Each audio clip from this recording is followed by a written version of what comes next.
worst possible thing you could say when you walk into a car dealership. I spent 5 years with Mercedes-Benz, 5 with General Motors, and the worst thing a person could say when they walk in is, if you could just get me to this payment, we got a deal. So your loan's probably still like 19, which means you got to pay to get out. You're upside down. It's called negative equity.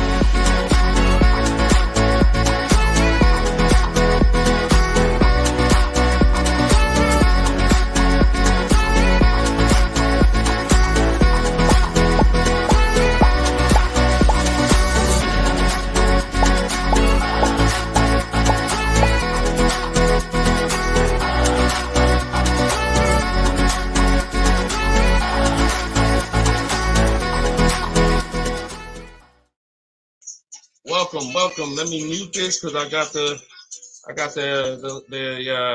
audio going on my phone. We're on Instagram Live. This is our May 7th, Tuesday, May 7th, Car Questions and Answers live stream. I am your host, Deshone the Auto Advisor. You may see these broadcasts throughout the week on TikTok, on YouTube, Instagram, and Facebook. But whenever you don't see the banner above me, that means you're watching one of our live shows, so you guys can start typing your questions. If you don't know me, my name is Deshone the Auto Advisor. Let's get the quick housekeeping out of the way before we start bringing in questions. I've been in the auto industry since 2006. I left in 2020 after the pandemic. Since then, we've been focused on car shopping education, teaching you how to get the low market prices on your leases, your new cars, and your used cars by bidding and looking at multiple offers, making dealers and banks bid for your business versus how you've traditionally shopped. So that is what we do. I'm also the author of the pretty much 5-star rated digital book. It's called Cars from Home, and we're currently rated 4.94, goodreads.com. Just want to get the housekeeping out the way for those of you who don't know me. For some of you who've been on the show before on the stream, welcome back. But for those of you who don't know me, this is my new digital book. It's called Cars from Home. You can get your copy for 75% off the normal price by going to my Instagram bio, the TikTok bio, or if you're on Facebook or Instagram, you can actually scan this QR code, Facebook or YouTube. You can scan the QR code, or you can go to deshonsbook.com. We have a link in the comments for you. Lastly, I am the host of the masterclass, Everything You're Doing Wrong Buying, Selling, and Leasing Cars. Some of you have asked, I share a lot of people who are using these strategies throughout the broadcast. Some of them are people who have my book. Some of them are people who attended my free masterclass, and some of them are in my car shopping school, Maps Academy. So either way, you guys can get anything you need from me in the bios or in the comment section. So let's get started, Dolan. You can bring in the first question. This is May 7th. So if you're just getting on, we are live on all 4 platforms, May 7th, 12 p.m. Eastern time. And you can share this with your friends. Tyler from TikTok, how are you? How does gap insurance work on a lease? Great question. Gap insurance covers the amount that you owe if, God forbid, the vehicle is totaled or stolen and they don't find it. So let's just say the car is only worth $40,000, but the actual cash value if the vehicle gets totaled is, $35,000. So if the insurance company is only going to pay out $35,000, the gap insurance would kick in and cover the remaining gap. So now most leases include gap insurance, but you never want to assume that the lease includes gap insurance. Whenever you are getting your offers from dealers, when you're getting your offers, you always want to make sure that you ask for them to include gap insurance.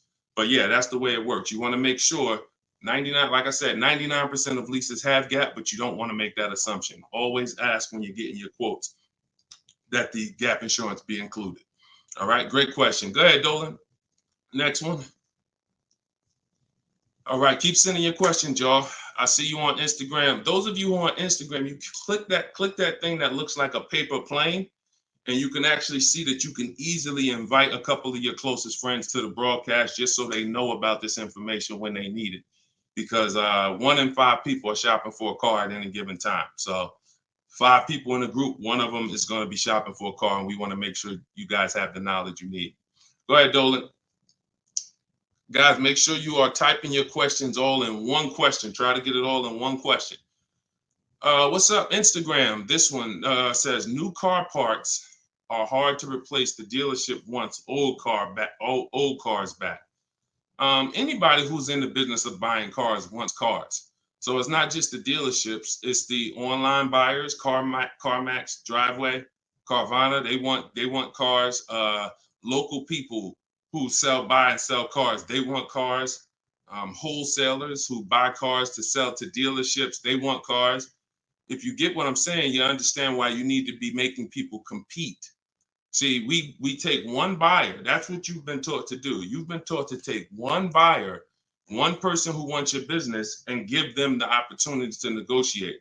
What we teach is for you to actually go to multiple people who want that business and make them compete. And that's how we make sure we get below market prices, because we in order to get below market prices, you must see enough offers to know the market. I'm gonna say that again. In order to get below market prices, you have to know you've seen enough offers to where you know the market.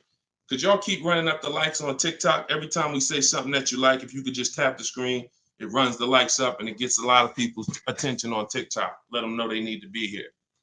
Okay, so that's what you want. Everyone wants cars back. So you want to make sure no matter where the market's going, electric cars, old cars, new cars, luxury cars, just make sure you are getting at least 5 to 6 offers every time you want to replace a car.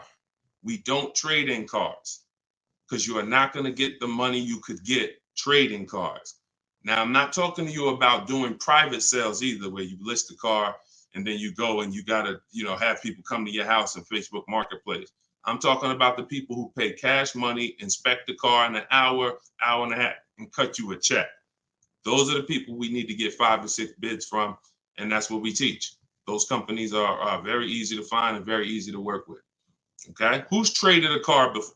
If you've ever traded a car before, type the letter T.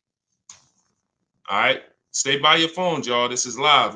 This is May 7th. This is our 12 p.m. class, so stay by your phone. I want you to make sure we don't just talk here, we dialogue.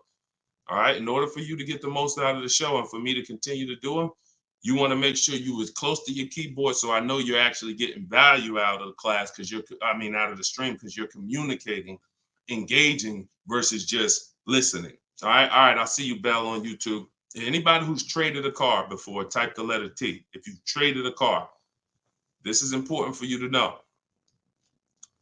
It's almost impossible. I see you, Thomas, on Facebook. It's almost impossible, ML Headley, to get the most money for anything, not just a car, for any item on trade. So we don't trade. We don't trade. You're not going to get the most money, and you're not going to know that you got the best offer. You need to get 5 to 6 of these online offers, and that is how you replace your leases. And in the same way, look, you've left money on the table. Some of you know, I got to tell you the bad news first. Anybody who's traded a car since the internet and online car buyers have been invented, you've left money on the table. So I want you to stop. I'm suggesting you stop doing that right now if you really want to make $1,000, $2,000, $3,000 more every time you replace your cars. Okay? Go ahead, Dolan. Shoot the next one in. Jock from TikTok. How can I get rid of negative equity with a lease? First of all, let's talk about why do you have negative equity. This is improper deal structure. So if you went over your mileage, that means listen, you should not be taking a lease for 10,000 miles per year knowing you drive 15. Because frankly, to go from 10,000 a year to 15,000 a year is only about $40 for most cars. $40 more a month, and you get to go from 10,000 to 15,000 miles per year. So it's no excuse that, taking less miles than you need and then having to deal with mileage penalties that you shouldn't have had in the first place. So we see. So our solution for negative equity is to always in most cases, to roll it into a lease, because the cause usually for negative equity is you buy your cars. Somebody told you don't lease, you listen to them, but you don't keep your cars long enough to outlive the depreciation. So you buy your cars and you replace them, usually by trade, in a short period of time, 2, 3, 4, 5 years, 6 years, and that's too short of a period of time to replace a car because of the depreciation. But with a lease, you should not have negative equity. Negative equity is something, you have a penalty because you don't owe. Negative equity means the object you owe a loan on is not worth that. So you owe 20,000, but the car is only worth 15,000. In your case, you have agreed to drive 30,000 miles over 3 years, but you're driving 40,000 miles. You drove 40. So you need to pay that penalty in order for you to go to the next car. Okay? It should have been in your lease to begin with because you pay less for it if it's in your lease. You pay probably 15 cents a mile. Where on a penalty, you're going to pay 25 cents a mile in a lot of cases. So what you want to do is you want to consider this. Staying in the car, waiting to the end of the lease, and if whatever your mileage penalty is, rolling it over to the next car as far as work your deal out. This is what I would be doing. One, I would do an equity assessment. Before we even talk about this, you need to do an equity assessment. The equity assessment is step 2 in my process. The name of my book is Cars from Home, 7 Steps to Saving Time, Money, and Avoiding Dealership. So it takes you all the way through the journey of getting your car from home while you are at home. So the second step, which is right after we decide whether we're buying or leasing, is we must do an equity assessment. Some of you, who has a car that they're going to be replacing to get a car? Type me. If you have a car, it could be a lease or it could be you own it, but you're going to be, next time you car shop, you're going to be replacing that car. Who's in that situation? Type me. Stay by your keyboards. Let's go. We're live. This is May 7th. Wake up, people. Wake up. School me. All right, me, I see you. All right. What's up? Y'all can we run the lights up on TikTok? Can we tap the screen? Can we tap the screen if y'all gonna spend time with us on TikTok, tap the screen. All right. Okay, let's go. Let's go. Come on, don't play TikTok. I'll close the broadcast. All right. Y'all not paying me nothing. Okay. So I'm asking you for a tap of the screen if you want to stay on with us. All right, we could definitely go TikTok. We could go Facebook, YouTube, Instagram. If y'all acting funny today, we got no problem. All right, I appreciate it. I see y'all now. I see the lights running up. All right, so if you have a car you're going to be replacing, then everybody who just said me, then the first thing, once you decide whether you're buying or leasing, is you need to do an equity assessment. So you're going to call your bank. If you don't have a bank, the car's paid for, then you can skip this step, but you're going to call your bank. You're going to find out what your payoff is. Once you find out what your payoff is, you're going to now, if you have a lease, you're going to ask them, do you have a third-party restriction? Now, once you make a note of those things, that's 4 different paths. See, I just talked to 4 different people. It's very important that y'all understand that I don't teach one size fits all car buying advice. So you got to listen closely to see, oh, is he talking to me? Oh, that's what group I fall in. So I just said, some of you are going to replace a car. You have no money you owe on it. You don't need to call your bank. Everyone else, lease or purchase or finance, you need to call the bank, and then you're going to ask for your payoff. Once you have a lease, you're going to do this next step. So some of you who don't have a lease, you don't have to do this step. Then you're going to ask, do I have a third-party restriction? And you're going to make a note of that. And you're going to put yourself into one of those 4 categories. Okay, this is broken down. This is step 2 in my book. So once you get that information, you're going to go online to CarMax, Driveway, Carvana, Kelly's Blue Book, Instant Cash Offer. Please do not come talking about what Blue Book says. Algorithms in this market mean nothing. The only thing that matters is cash offers. So you're going to go to these people to get your cash offers: CarMax, Driveway, Carvana, Kelly's Blue Book, Instant Cash Offer, Car Guru, Sell My Car, and Auto Nation, Sell My Car. That's 6 offers.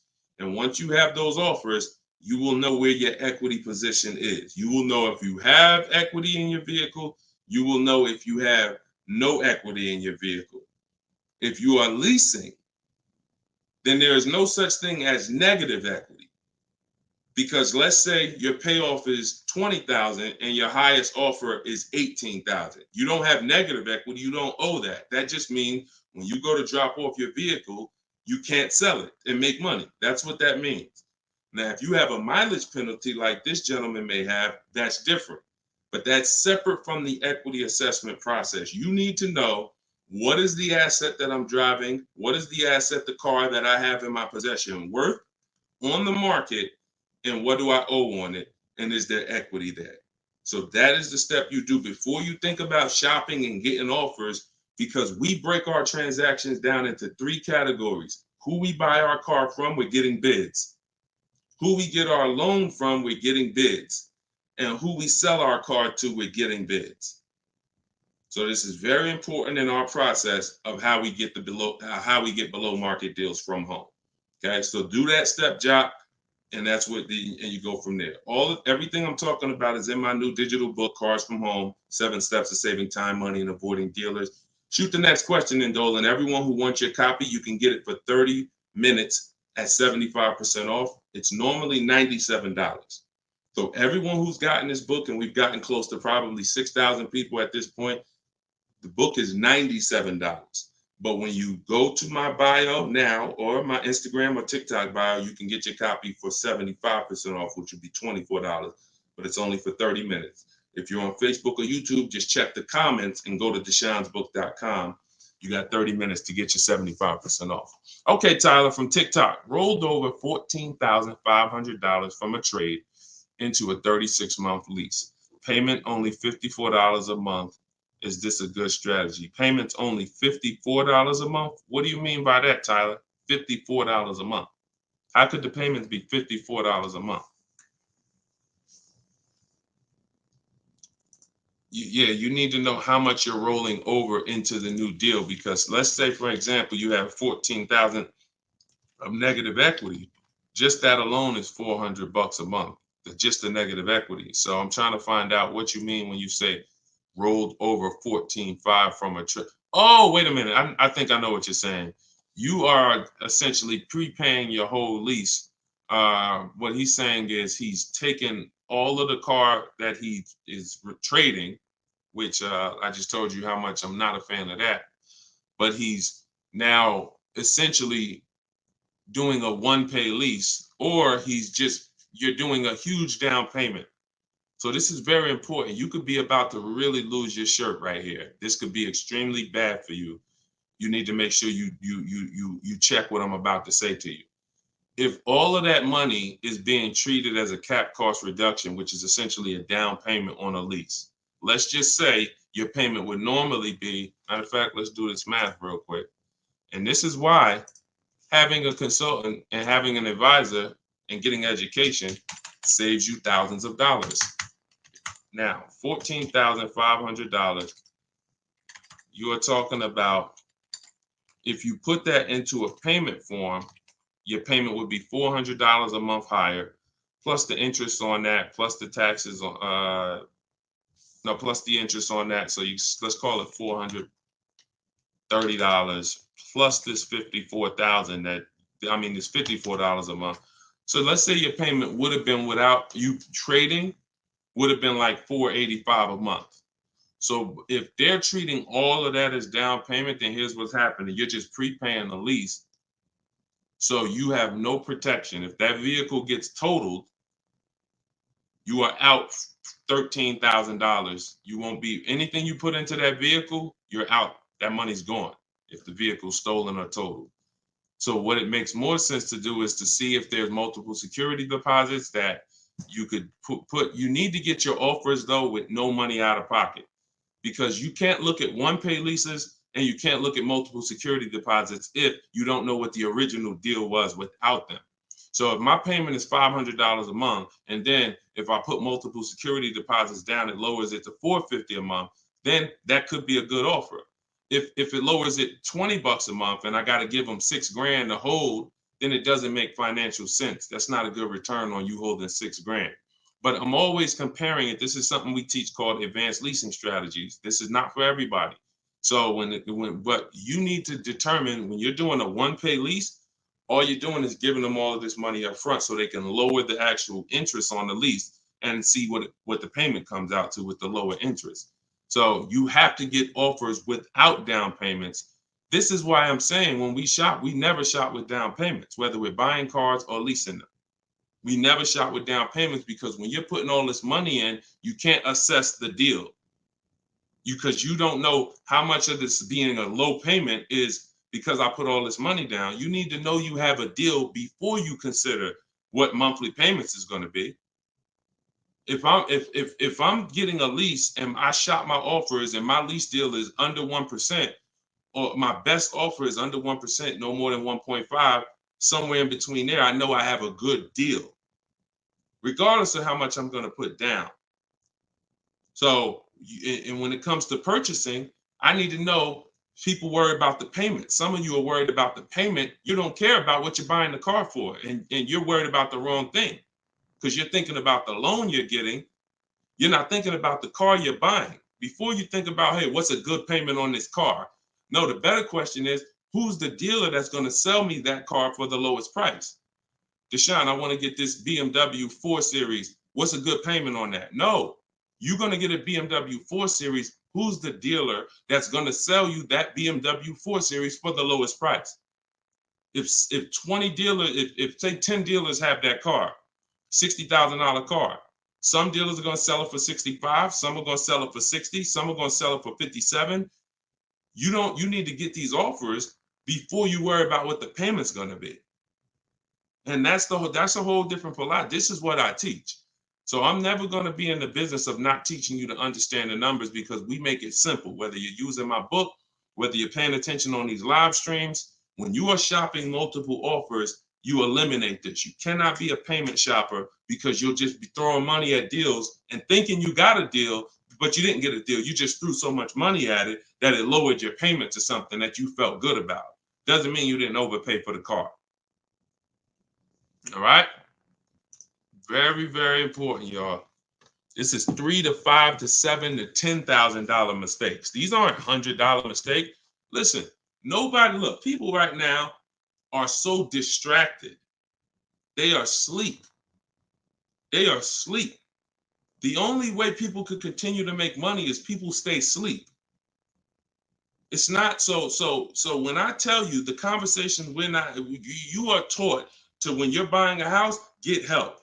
Make sure you have a plan. Work with the best people. Get a home inspection, even if you're not going to buy the house, right? Don't you get a home inspection even if you're not going to buy the house? Don't you risk $400, $600, $800, even if you're not going to buy the house? Why? Because you want to protect yourself from making a $20,000 to $50,000 mistake. But with cars, this is the only thing that you think, oh, I could just do this on my own. Knowing that every time you buy a car, you have a little buyer's remorse. You hope you hope you didn't overpay. You hope you didn't. So lock in. The only way you are going to win and be like these people that I show on the show all the time, like you see just a ton of people that's paying ridiculous prices, below market prices. And I got more to show y'all. Like my next show, I got like 3-4 million people that hit me with their deals they got in the last 2 weeks that I haven't even pulled in yet.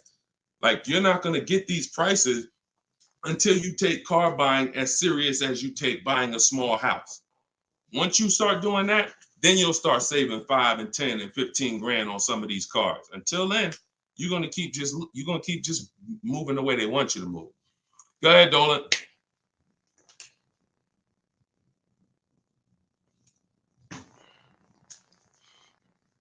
Is there any way to get out of a car with too much negative equity? No.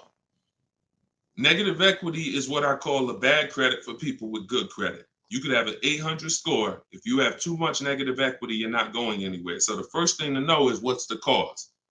See, we can sit here and we can cure the problem, but until we know the cause, you're just going to go and you're going to repeat the problem. The cause is you're not leasing, but you're not keeping your cars 8 years. So what you're doing is you're losing on depreciation. Your car's value is going like this, You buy your cars, it goes down 15%, 20% the first year, 15%, 12%, 12%. It's losing thousands of dollars in value for the first 5 years. And then that's when you go to trade it, or that's when you go to replace it. So you don't keep the car long enough for it to start losing a little bit of value because somebody taught you you could just switch cars anytime you want. Buy them and switch them, buy them and switch them. This is a depreciating asset, and you're going to lose every time doing that compared to someone who's getting great lease deals. So if you're not, our rule of thumb is if you're not buying your car to keep it at least 8 years, you should be shopping for great lease deals, not purchases. So you need to know the cause. Now, once a lot of you figure that out, that that's true, and you learn that all of this bad structure has cost you, you're going to lease. You're going to say, Deshone, I'm not keeping my car 8 years. I'm leasing my next car. If you don't have too much negative equity, then what you should be doing is trying to cover the difference. So you're going to do that equity assessment process that I laid out about 10, 15 minutes ago. You're going to do that equity assessment process. If you only have a $1,500 to $2,000, $3,000 difference between your best offer and your highest offer, I mean, let's say you owe 20 grand, but somebody's going to offer you 18, then I would pay off the difference all day long because I'm still winning with a bidding system on there. See, when you get bids, even when you have negative equity, that's still you're still getting the most money for the car you can get, which means your negative equity amount is going to be the lowest it can be. So you always want to explore if I could pay the difference between my highest online offer and my negative equity, that's the best. Because once you can't do that, now you eliminate the ability to be able to participate in a bid because you have to trade. This is the only time where we have to trade because you need somebody to finance that negative equity because you can't pay the difference. You don't have the cash to pay off the negative equity. See, if I know that I can cover my negative equity by selling the car to CarMax and I pay $2,000 and I'm out of it, that means now I can get bids for my replacement car, which is what we do. So I could get the lowest bid for the car I'm buying, the highest bid for the car I'm replacing, the lowest bid for my interest if I'm buying. Once I have to trade because I have too much negative equity, I can't do that. I can only get the bid for the car I'm buying, and then I have to ask that dealer to roll my negative equity into the car that I'm buying. And the problem with that is that dealer is not going to win a bid. So even though CarMax may have been offering you 18, that dealer may only be able to offer you 16. So what would have been $2,000 of negative equity is now $4,000 of negative equity. That's why paying the difference is always best if you want to maximize the deal and get below market deals. That's it. But if you have too much negative equity, you can't do that. Now, it's very important that you understand something regarding the car you're replacing your negative equity with, the next car you're going to buy. You can see Sean uses our bidding strategy. He's in our private group. For all of you who want to know about my private groups and you have to attend, there's people who ask me, who are these people? You must attend my masterclass in order to be eligible to be in our educational course. So this is but what it is my book in video form with coaching. So the 7 steps are the same. Those of you who are using the book to get to your goal, use the book. It's just different ways of learning. So anyway, you can see Sean here he got his bids and he found a car that had a $15,000 rebate. He didn't know that, a $15,500 rebate. So if Sean wanted to bring negative equity over to this vehicle, he's buying the car so low with all the rebates, he could bring over 5, 10, 20 grand of negative equity and he's still going to be able to do it. Because as long as you're getting a big discount, you actually can, the bank is not going to lend 25% more than like 25% more of the car's value. So you can't slap 10 grand of negative equity on a $30,000 car. And the bank is going to look and say, why would we lend 40,000 on a car that's worth 30? there's something called loan to value ratios. It's in all forms of lending, loan to value. So you have a cap based on the price of the car. There's only 25% or so more that the bank is going to lend. So if you're trying to do no money down deals, having too much negative equity prevents those. So this is why we need to get out of negative equity and stay out of it and start leasing.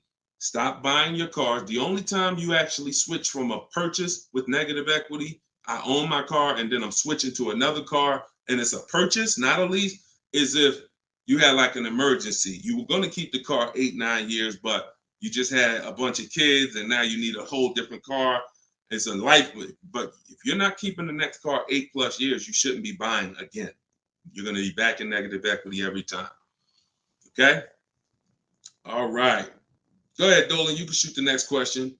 TikTok, I see y'all. We are live. This is May 7th. This is our 12 p.m. Eastern time show.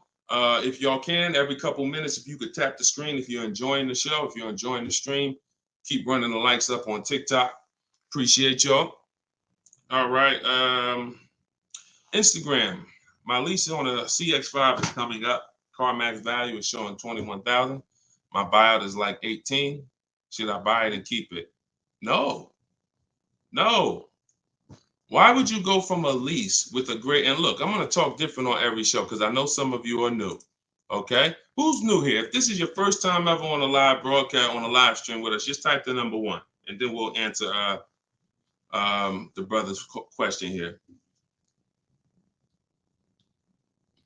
Who's new? All right, I see you, Khaleesi, on TikTok. I see you. If this is your first time on a stream, you've never been on Car Shopping Questions and Answers with us, type new. Okay, I see you, Matt, on Facebook. I see you, Vince, on Facebook. Melanie on YouTube. DJ C Square, I see you.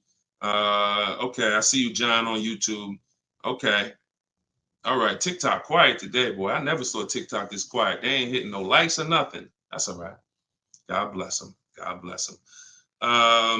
All right, so Instagram. Let's talk about this. Let's talk about this equity position you're in. Right now, you could sell that lease and make $4,000. Why would you want to go from a lease, which is a not keeping my car 8 years? I want full warranty. I want low payments. I want to drive a lot of car for a low amount of money. Now I can shop for this new deal, get a great deal on the CX5, just so you know, understand something. Look, let me show you something. This was Tiffany rode in, and Tiffany got a Mazda CX50 a couple weeks ago, not too long ago. Look at this. So let me show you just kind of what this could look like in a great world. So you understand, she got a 2024 Mazda CX90. She literally paid the sticker price on it was $44,000. She used our system. She actually wrote, this is a testimonial about the book. So you can see at the top, says, I believe we got a great deal from what we learned from the rest of the book. So look at this. She got bids, $44,800 vehicle. She ended up getting a $6,530 discount. That was her best offer. And then, so her lease payment on this would be incredibly low if there's a good lease program. But you're not going to save this kind of money negotiating. You want to sit at home, get bids, contact at least. We don't make a decision until we get 5 to 7 offers. We will not make a decision on a car until we get 5 to 7 offers, because 80% of dealers are overpriced. So you say you can get you might be able to get a lease price on this car for, $400 a month, no money down, for, $450 a month. Something, it might be lower. I don't know what the below market deal on your replacement Mazda is going to be. And then you could actually put that 21.4 in your pocket. So you could say, hey, the difference. So you would sell the car to CarMax for, and you would make $3,400. Just so you know, my mother sold her Mazda 2 years ago when the prices were real high, and she made $10,200. So why would I go from being able to do a deal like that, getting a new car, low payment, no money out of my pocket, put $3,400 from my old lease into my bank account? Why would I want to go from doing that to buying a used car, which is buying a 3-year-old Mazda, which is what you're suggesting when you say, should I buy it and keep it? What about that deal makes it better? If you figure this, your buyout's 18. What's the payment on $18,000 plus taxes? 20 grand, 21 grand. What's the payment? 400 a month for 5 years.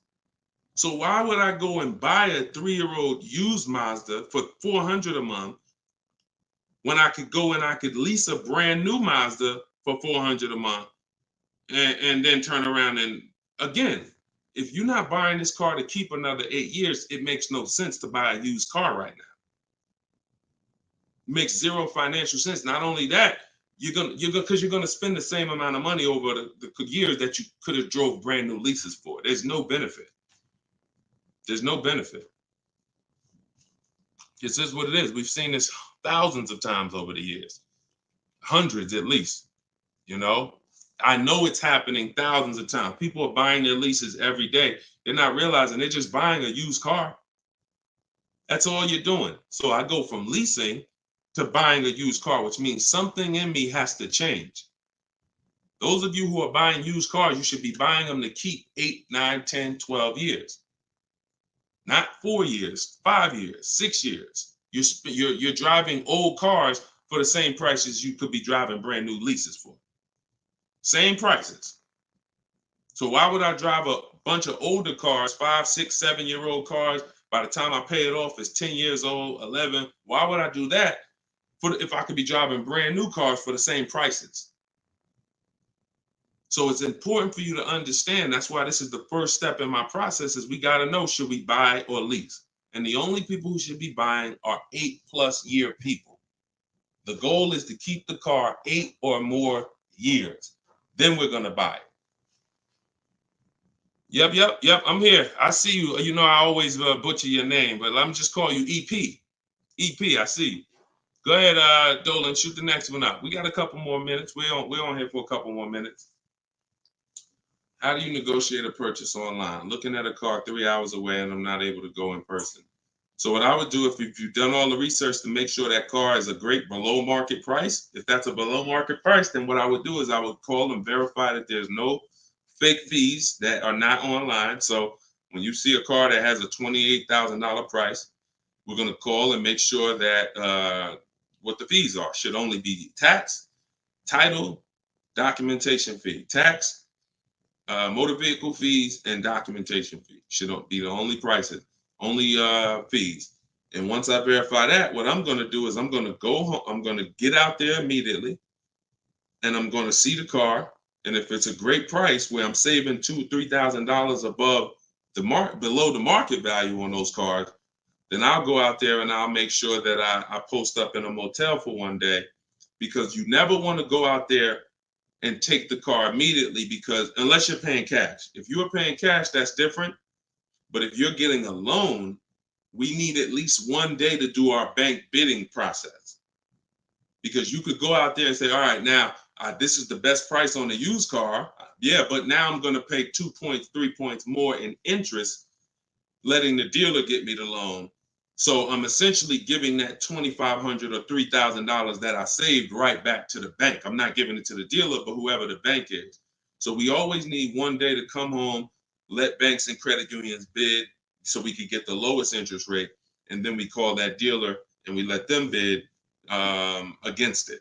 But that depends on how you're going to pay. But that's the process. You get out there, you test drive the car. That's why all of our used car research is done from home. All of our used car research is done from home. By the time we get to the dealer, the only thing we're doing is going there to test drive the car and lock up the deal. The prices we've already verified is the lowest prices in the market. So once we verify there's no bogus fees, that's our process for wrapping up the deal. That's right, man. You know I'm always watching and unlearning and relearning, boss man. Appreciate you. I appreciate you, EP. Always a pleasure. All right, go ahead, Dolan.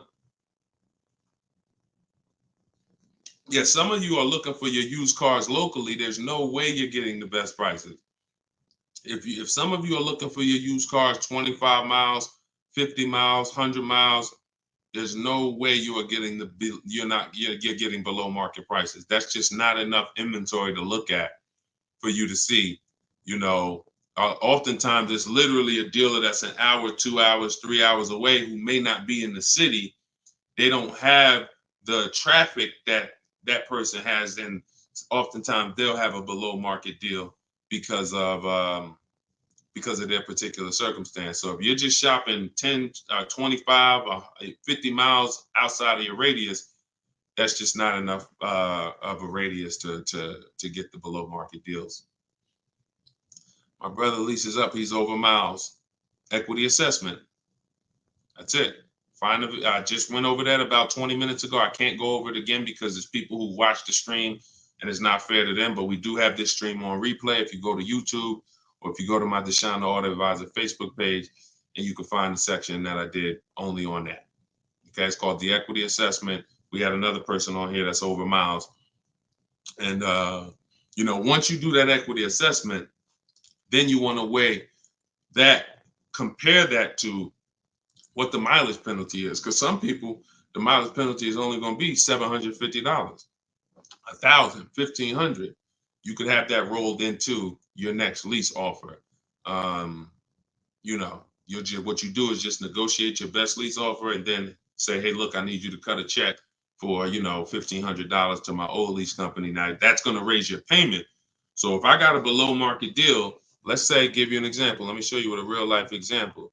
So, you know, so Charles, let's say Charles, he gets his Hyundai Palisade, he gets it for $597 a month, but he has a mileage penalty of, you know, $1,500 that he needs. This dealer who won his business, he needs them to pay that to his old lease. So they're going to cut a check for $1,500, but that payment, that $1,500 now goes into his new deal. So it's just like negative equity. It's going to raise your payment up, which is why we bid this out and we don't bring stuff over. We don't bring mileage penalties over until we have already found the dealer that we're going to buy our car from, because they've given us the biggest discount. But yeah, that's what you would do. And whatever the mileage penalty is, you're adding it to your next lease. So you're paying it either way is the point. You're not getting out of a mileage penalty. It's just all about and the only way you can get out of it is if you sell the car. So that is how you get out of it. Because when I sold my Jeep Grand Cherokee lease, I was over miles by probably, I think I had 42,000 miles on it, and I contracted for like 39. But that's because I extended the lease. And when I extended the lease, I was doing more driving, and I just said, you know, I knew I had so much equity in the car, because again, that's when cars were worth literally $7,000 to $12,000 more all through the pandemic. 2020, 2021, 2022, we had people cashing out, making $8,000, $10,000, $12,000. Some of you might have saw some of our videos and used what we were teaching then. So once you you know, do that, that's the only way you get out of a mileage penalty is you sell the vehicle, and then it's all whole. But if you're not doing that, that mileage penalty is going to be paid. It's just what I just told you is a way to get the deal done without having to pay the mileage penalty out of your pocket. You're rolling it into your next deal. All right, go ahead, Dolan. All right, y'all, this is our Tuesday 12 p.m. stream. We're on here for a few more minutes. Keep your questions coming. Try to get to as many as we can. Everything I'm teaching y'all, if you guys do not want to remember this, if you're like, Deshone, I want something where I can see step-by-step your plan, you want to go to deshonesbook.com. We got the banner on the screen. If you're watching us on TV, you can scan the QR code with your phone, and you can get my new book. It's a digital book called Cars from Home, 7 Steps to Saving Time, Money, and Avoiding Dealerships for 75% off. So you'll get it for $24. You won't pay the normal $97, but it's only for 30 minutes, okay? After 30 minutes, it's normal price. You guys that are on TikTok, you can get yours in my TikTok bio. There's a website there, as well as an Instagram, my Instagram bio. All right, get your 75% off if you don't want to get it, if you don't want to remember any of this. All right, so Guitar Jams, YouTube, what's the best price to negotiate over sticker price?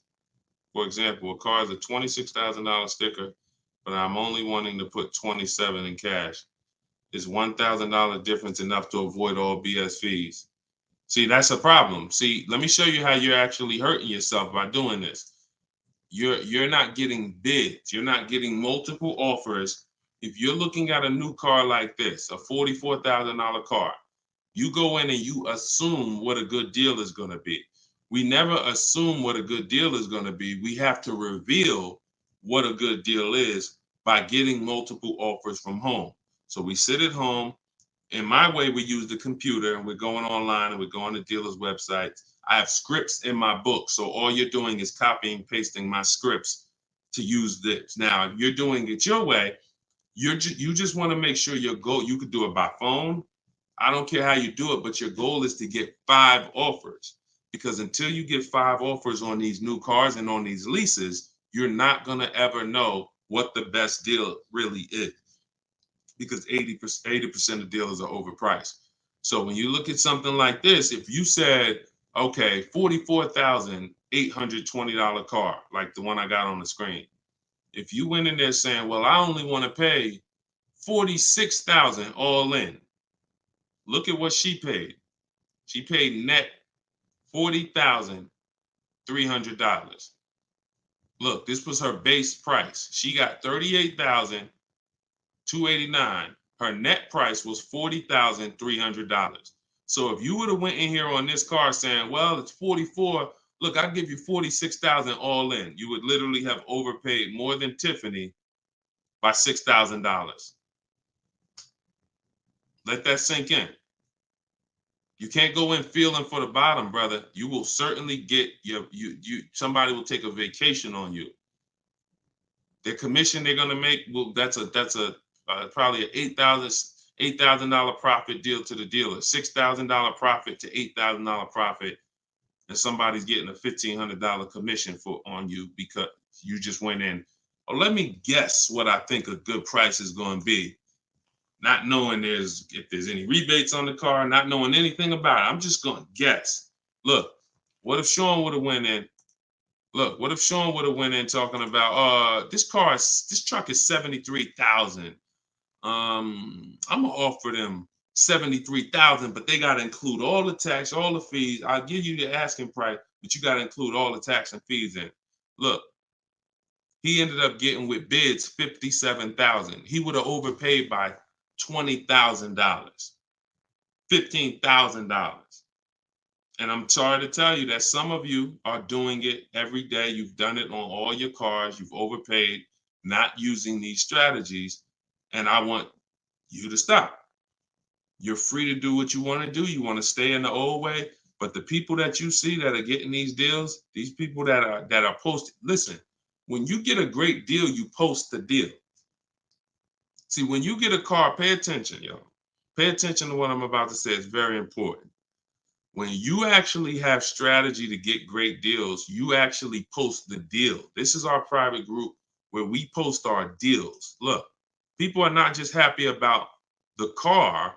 Look, Eddie, I ended up getting multiple offers, got a Toyota Camry hybrid. This was last year when these cars were literally on fire. Look, quote, getting quotes as high as 10 grand over sticker. Look, I got $2,086 under sticker. $10,000 over sticker was his highest quote for this Toyota Camry hybrid. There are people who paid that. There are people that paid 5 grand over sticker for the same car Eddie got. There are people who paid sticker. Thought they were getting the best deal. Man, I got mine for sticker. He got his $2,086. Some of you who might see this broadcast, you might have the same car. Deshone, wow, man, I got that same car. I paid 4 grand over sticker to get mine. Yeah, Eddie at the same time, same year, paid $2,086. Sorry to tell you, but you overpaid by 4 or 5 grand. This is real. We're not sitting up here doing this talking about hundreds. There's nothing y'all hear me talk about in these streams that had hundreds of dollars. And frankly, unless you are rich, you can't afford to lose $2,000, $3,000, $4,000 every time you buy a car. You can't afford it.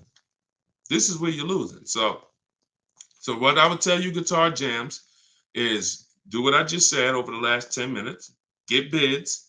If you want the system for doing it, that's in my book. If you want to do it your way, I don't care how you do it. Just get at least 5 to 7 offers so that you can see where the best offer truly is. 8 out of 10 dealers are overpriced, and you don't know how bad they're overpriced until you get all your offers. 10 grand overpriced, 5 grand overpriced. All right, go ahead, Dolan, shoot the next one in. Great question, though. Can you get a deal when you build your own car? Absolutely, Sherry, but you want to get those offers before you agree to buy something from anybody. So if I'm ordering a car, I'm getting 5 offers, 10 offers. I'm getting 5 to 7 offers, not 10 offers. See, in my book, I have a process called the 25 to 5, where we connect with 25 dealers online in 20 minutes. And our goal is to get 5 to 7 offers in 48 hours. So once that happens, we don't order a car until we verify the car doesn't exist in the market. See, because when you walk into a dealership or call 2 dealerships and they say, oh, we don't have that car, but we can order it for you. Now, what are you doing? You only talk to 2 dealers. What about in the 25 dealers that we talk to? What if 7 of them or 10 of them have that car? So you just talked to 2. Now they got you ordering a car. We don't order until we talk to these 25 dealers online and they tell us, hey, nobody has it, or it's only 2 out there, then we might order. But that car could be sitting right around the corner from you, or 30 minutes away from you. People could have 5 of them. An hour away from you, people got 3 more of them. But because you're just local, you think, oh, I need to order this.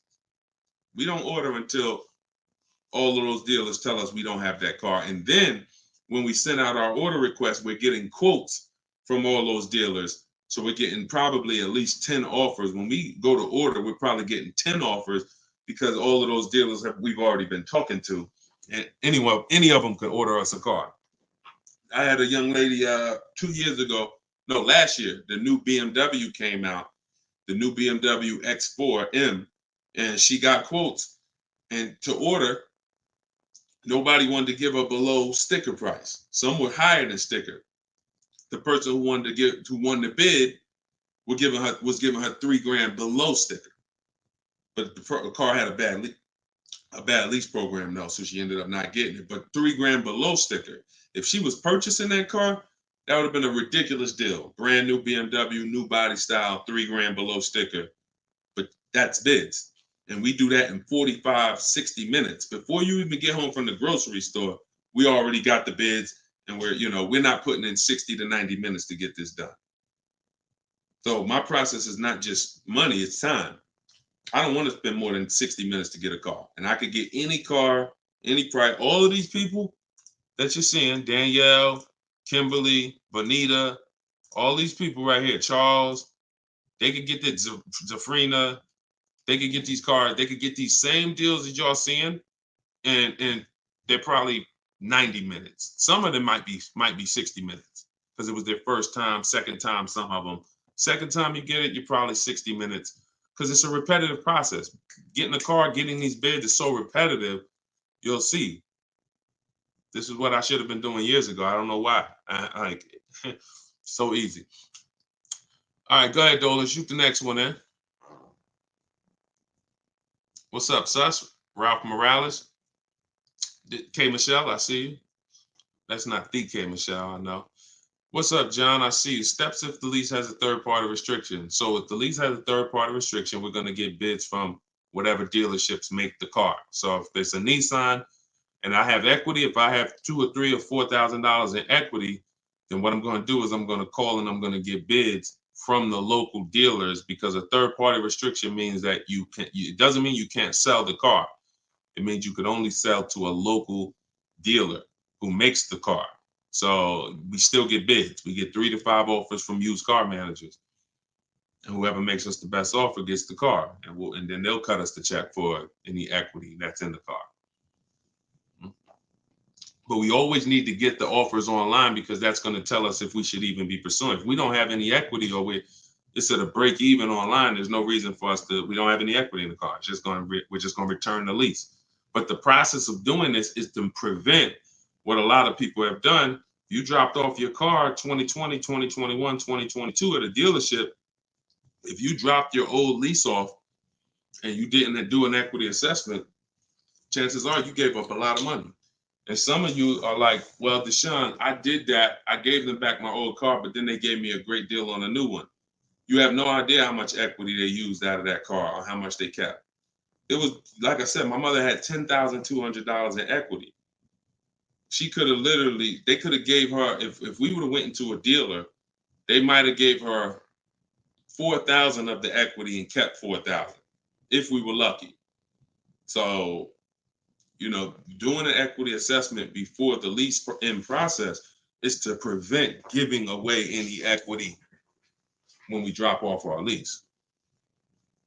All right, go ahead, Dolan.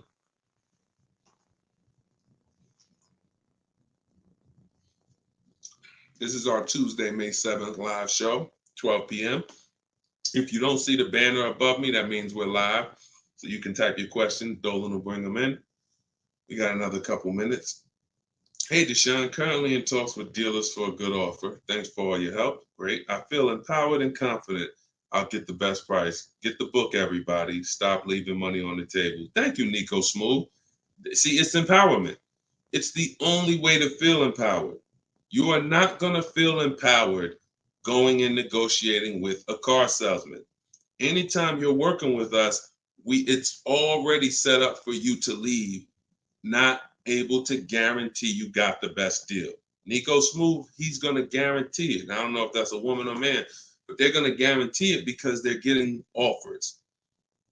They're getting offers. If you had to buy a 100-inch TV and you just went out right now in the first store you found that had one, you just paid it. Or you looked and said, man, I think that's a good price. 100-inch, man, that's only, $900. I feel like that's a great price. Meanwhile, you didn't look on Amazon. Amazon had a better brand for, $200, $300 less. Or Amazon had the same brand, or Walmart had a better brand for $300 less, or Best Buy. These are the same principles. It's impossible for you to go into a car dealership and get a good deal and you don't know the market. The market you only know through getting offers. Once you get the offers, you see what the best market prices are and you pick the lowest one. That's how you get the below market offer. So I'm glad, Nico. Enjoy, and definitely send us your success story. Just like Tiffany did, email me your success story when you get that offer and you close that deal out. Way to go. Go ahead, Dolan. What's up, Todd Billions? Do you need to check dealers in other states? I live in Florida. Depends. We will go with, all right, so some people will do my strategy is called the 25 to 5. We're connecting with 25 dealers online. Some people, they do it through offers. If the state is not too big, maybe their 25 dealers is all, if their state is really big, maybe the 25 dealers are all in the state. But some people, they might only have 12 dealers in their state, and so they're going across state lines, and that's very common. That's very common. If you look at Sean posted in our group, and he said he ended up expanding his search to 150 miles outside his area to find this deal. He said, I'm going to another state to pick this up, which is something I never would have thought of before he attended the class. So he attended my master class. All of you who want to attend my free master class, it's called Everything You're Doing Wrong, Buying, Selling, and Leasing Cars. You can go to my TikTok bio, and you can go to my Instagram bio. We have a comment in the comment section for you guys who are on Facebook or YouTube.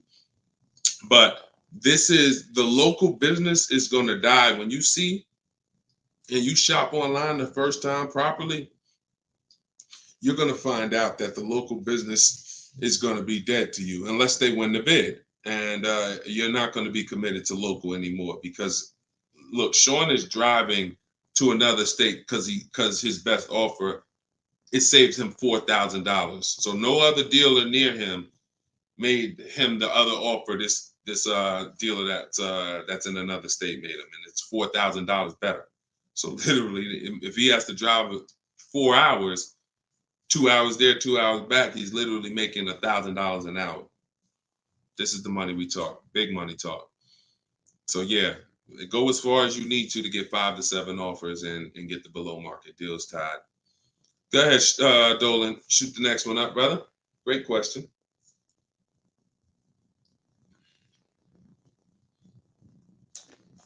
This is Charles Harris on YouTube. How are you? Hey, Deshone, why you don't have PayPal for a payment method? Um, that's a great question. We've used PayPal probably twice since we started our company in 2021. We just found that Stripe was a better company to work with for the business. We do have, I believe we have Klarna. So for those of you who are familiar with Klarna, they'll let you break up the payments interest free. For the book or any product we sell, we make Klarna available for the last year. But PayPal is just a little different to work with. We've enjoyed working with Stripe. So hope that helps. Go ahead, Dolan. All right, we just hit the hour mark. Got a couple more. Try to take a couple more before we wrap. Lenice from Instagram. By the way, everybody, if you just jumped on, this is our Tuesday, May 7th, rather, 12 p.m. live. So we are live. So feel free to ask your questions. If you don't see the banner above me, then that means we're live and you can type your questions. Is purchasing a car from Enterprise Car Sales a good idea? If in order for me, when we're shopping for used cars, like I have this used Infinity truck. We got it a year ago. It was 2020, so it was 3 years old. When we found that car, when I narrow it down to my top 3 to 5 used car options, they have the best title histories, the best service records, the best accident records. They're the best price in the market. They're below market. And then I verify what the brand new price was, because you can't know a car is great until you know the new car price. Because if a car was 50,000 and they're asking 30, that's different than a car that was 55,000 and they're asking 30. The $55,000 one has more value, has more equipment, more options, so it's a better value. So it's impossible to get a great deal on a used car without knowing what the original price was. So you might have picked a car that's, this one is 30,000, but again, the original price was 50. Meaning another one might be 31,000, it's $1,000 more, but the original price was 55 or 57. So you got to know what was in the new car price to be able to compare when we're getting. So if I narrowed it down and that Enterprise car was in that bunch, I'm not opposed to it as long as it has great service records, great accident history, great title records. But the title is going to show as a rental. So when I say great title history, you got frame damage, you got salvage titles, you got rebuilt titles, cars that have been totaled, rebuilt. You have different forms of title: personal lease, personal vehicle, corporate lease. These are all different categories of title. So if you get one that has a rental, then that price needs to be considerably less than the other cars on my list. That's the only way I would look at it. Great service records, great accident records, and then compared to the other cars in my bunch, it's got to be $2,000 less than them. 1,500, 2,000 less. So that's the only time I consider it. Go ahead, Dolan. Now, the way we shop for new cars and leases in my book, and the way I teach, is the 25 to 5 strategy. That's when we're connecting with 25 dealers online to get 5 to 7 offers, 25 to 5.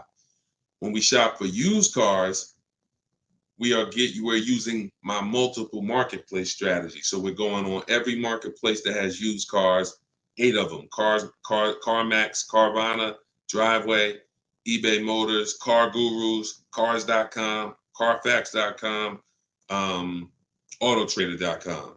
We're going on all 8 marketplaces because these marketplaces have different prices, different inventory, and that's how we shop it, and we narrow it down from there. All right, Fo from TikTok. Best way to trade a vehicle and not be upside down.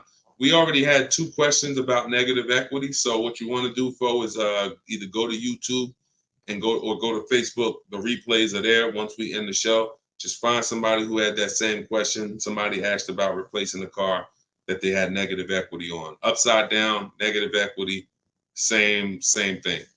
just two different terms. Go ahead, Dolan. Everybody getting value out of the show. If you're getting value out of the stream, type $signs, type a $sign. If you're getting value out of the stream, type a $sign. All right, everybody getting value? All right, I see you. Perfect. Good. Good. I see you, John. I see you, Tracy. All right, I see you, Sterling. Yep.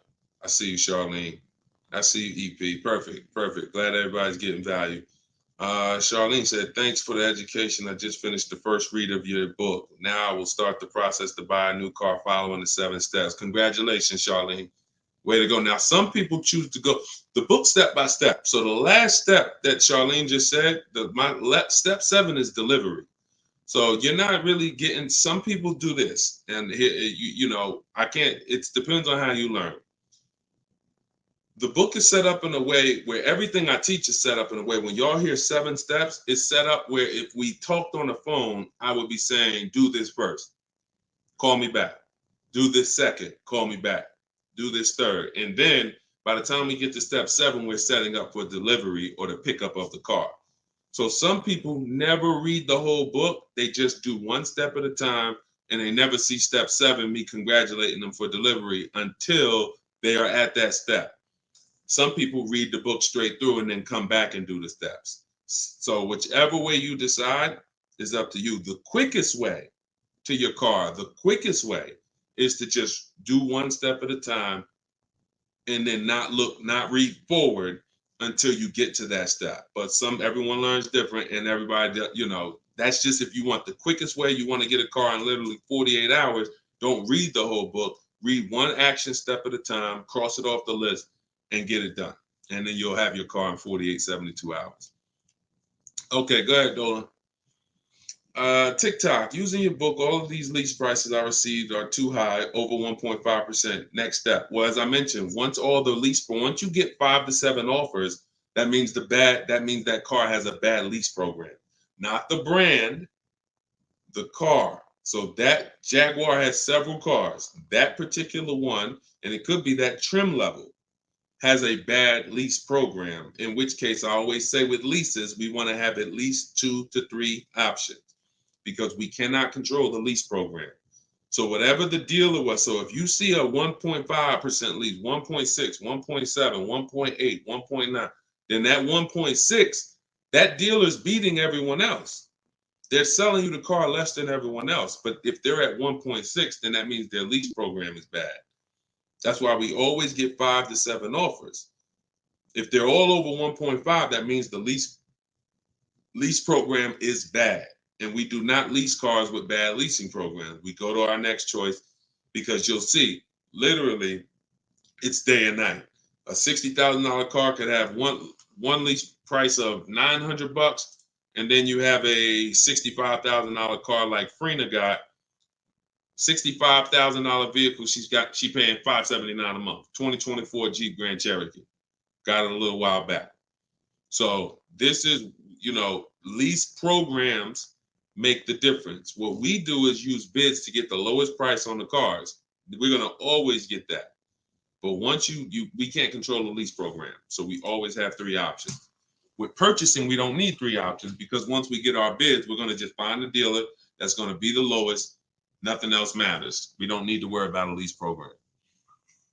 Go ahead, Dolan.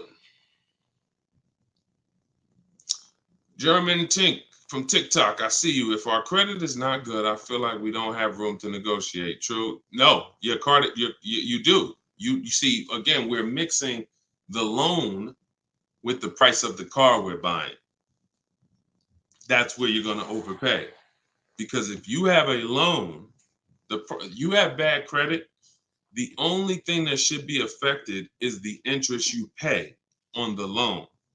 That should be between you and the bank, the lender, not between you and the dealer.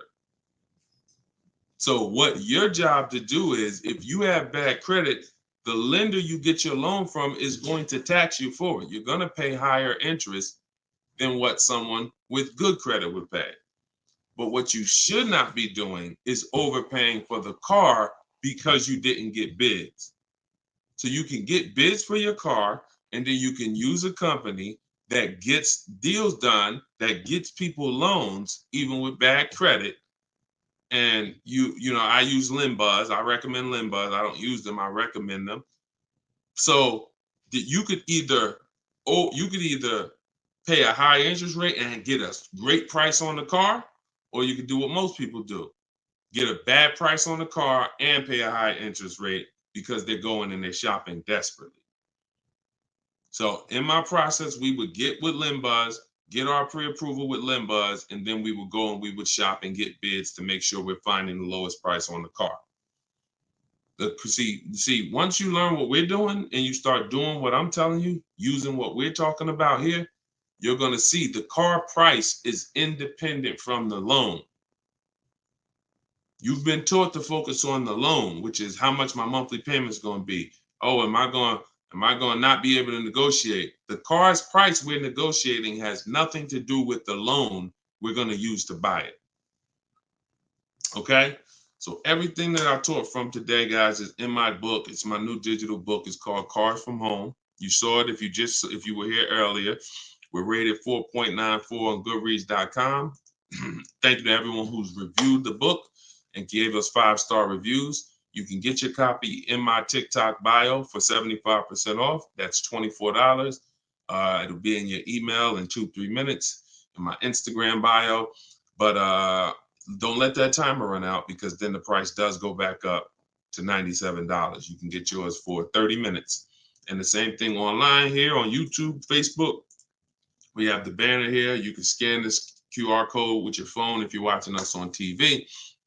And this is what we do, y'all. We do these shows throughout the day. You can see on what time we'll be live. So we'll be back for the next one shortly.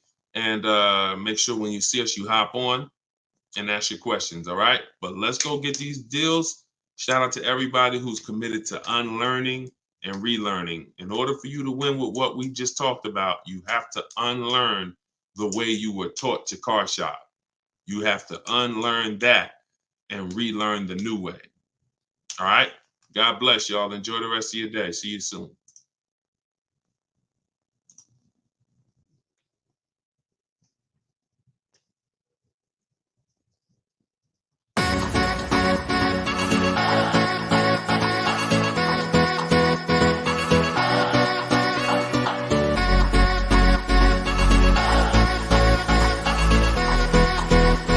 The worst possible thing you could say when you walk into a car dealership. I spent 5 years with Mercedes-Benz, 5 with General Motors, and the worst thing a person could say when they walk in is, if you could just get me to this payment, we got a deal.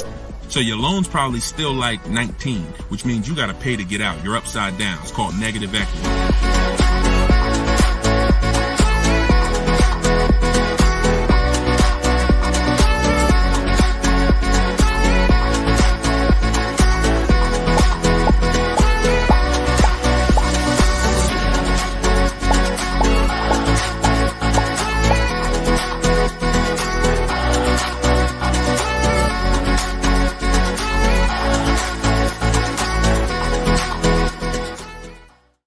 Next 12 months, if you are car shopping now, or in the next 12 months, I want you to type a 1 in the chat as you come in. My name is Deshone the Auto Advisor.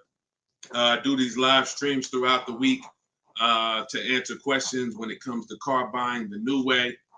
We've been doing this, helping people really since 2021 through education. And so we teach an entirely new way to car shop, a way that has worked for thousands of people before you. And I do these live streams so that you can ask your car shopping questions, and we can try to get you the answers that you need to help you get below market prices, which is the only thing we settle for. So thank you to the people who are tapping the screen on TikTok, running up the likes. I appreciate it. We have Dolan moderating in the back, so you guys can start typing your questions. Everything I'll be talking about is out of my new digital book. It's called Cars from Home, 7 Steps to Saving Time, Money, and Avoiding Dealerships. Thank you to all who have reviewed the book on Goodreads, putting the review page up now. Thank you for helping us have pretty much a 5-star rating And everyone, as you're watching this, you can get your copy. If you like what you're hearing, if you like this new way that you're going to hear on these streams of how to car shop, you can get your copy of my digital book for 75% off in my TikTok bio, my Instagram bio, or we have a banner up for you guys. Or you can go to deshonsbook.com. So no matter where you're at, that's your special offer. All right. So Dolan, you can bring the first question in. I see you, Paper Chaser. Welcome to the broadcast. I see you, Benjamin, on TikTok. I see you. First time people. Welcome to all the first time people. If you your first time here, type of 1. Mario Soto, I see you on YouTube. Welcome. This is Chris on Facebook. Hey, Deshone, are dealerships willing to order a car for you if they don't have a car with the options you want? Everyone is usually willing to order a car because every dealer can order. But you want to make sure whenever you're getting an order quote, you're getting at least 5 offers. 80% of dealers are overpriced. So you want to make sure you're always getting on a brand new car 5 offers. And then you'll see how different they are. I had somebody who, I think we're on episode 17. This is episode 17 of Car Shopping Questions and Answers. So on last episode, I spoke about a young lady who ordered a BMW when it first came out last year, the new body style new body style X4.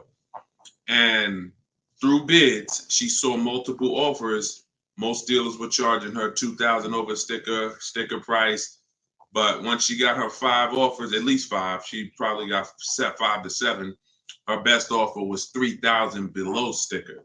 So I always say when you're shopping the right way, it should be a $3,000 to $5,000 to sometimes $7,000 difference between your best offer, which is the below market offer, and your highest offer, which is, the highest of all the other offers. So that's when you know you're shopping correctly. So make sure when you're ordering, you're following that model so you can make sure you're getting your best price. And you do this right from home. You could do it by phone, or you could do it my way, which is using the dealer's computer, the dealer's websites. We do copy and paste models to get quotes directly with dealers, speaking with them on their website. So as long as you do it, that's all that matters. All right, great question. Shoot the next one up, Dolan. Let me open up my phone on Instagram. My phone battery is low, but hope. Okay.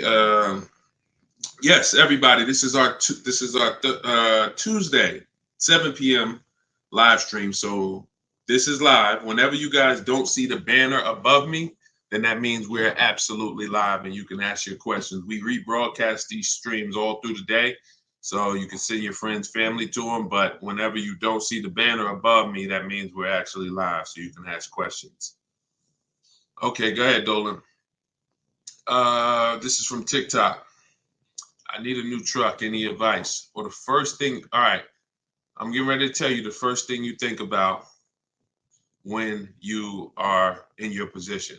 And this is the first thing that all of you should have thought about. If you haven't thought about this yet, you've already skipped something that is very important.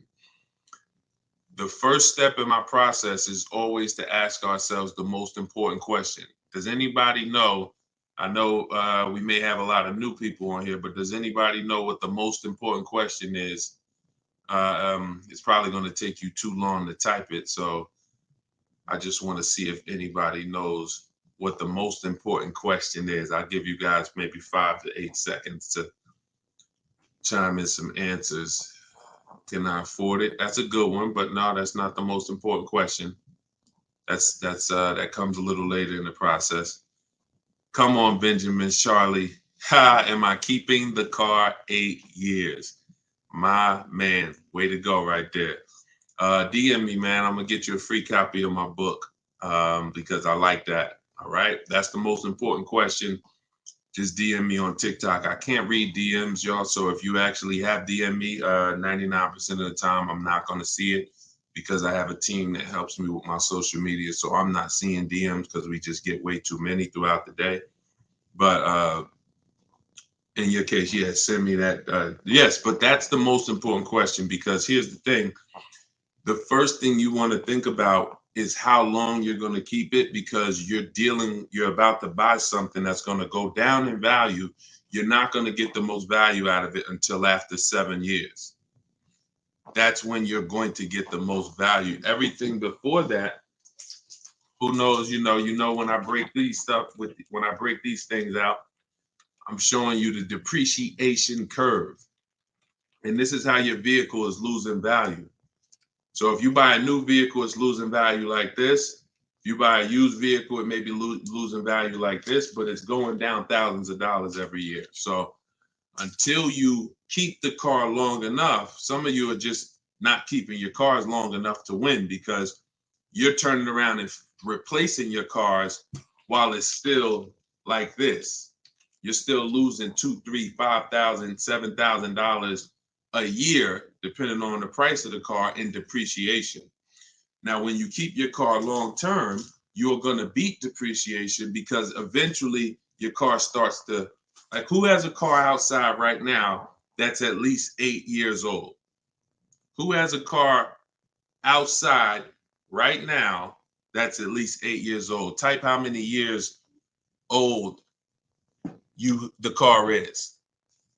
I just want to demonstrate something, because if you skip over this, you're not going to be able to get a good deal. You can forget it. I'm telling you right now, I call this the most important question. If you get this wrong, forget about getting a good deal. It's impossible. And I'm going to explain why. This is not, if some of you are new here, I don't need to hype anything up. I love math. So I make math simple. You might not love math. I love math. And I know that when it comes to cars and buying versus leasing, it's a numbers thing. It's a math thing. And I'm telling you that if you're not going to keep your car long enough for the depreciation to level out, like you can see Chris here on Facebook, he has a car 10 years. Carlos, 10 years. Tyranny on YouTube, 10 years. Okay. Yep, I see you. Kura Cindy on Instagram, 14 years. Jeff Walkus, YouTube, 15 years. Now pay very close attention to this. You'll notice that the way the amount your car is worth today, it's going to be worth almost the same thing next year. It's going to be worth almost the same thing next year. If your car right now is worth, if it's 9 years old and it's worth $8,000, a year from now it's probably going to be worth $7,600. That's when you have beat depreciation. Tap the screen on TikTok if that makes sense. See, if your car is only losing, some of you see these answers, until you are actually keeping your car long enough. It's not about when you pay off the car. A lot of people think that that's the car is paid off. It doesn't matter. The value of the car is going down. This is why I call this the unseen expense. Depreciation is the unseen expense. And so how do we beat it? You can't replace the car in 2 years, 3 years, 4 years, 5 years, 6 years, 7 years. Can't replace it. You have to replace it either after that, or if you're not going to keep it that long, you should be shopping for a lease. And I'm going to show you the numbers before we move on from this. I'm going to make this point very clear. Now, this is step 1 in my book. This is why if you don't get this step, you cannot get a great deal on a car. So Instagram, I just want to let y'all know that if you're enjoying what we're doing, there's a button that looks like a paper airplane at the bottom of the screen. If you could hit that and just quickly in 10 seconds, tap 3 friends or 1 friend, anyone, I don't care. Just invite people over, because I know they'll appreciate it. Because a lot of you guys have friends right now that are outside in dealerships getting overcharged as we speak.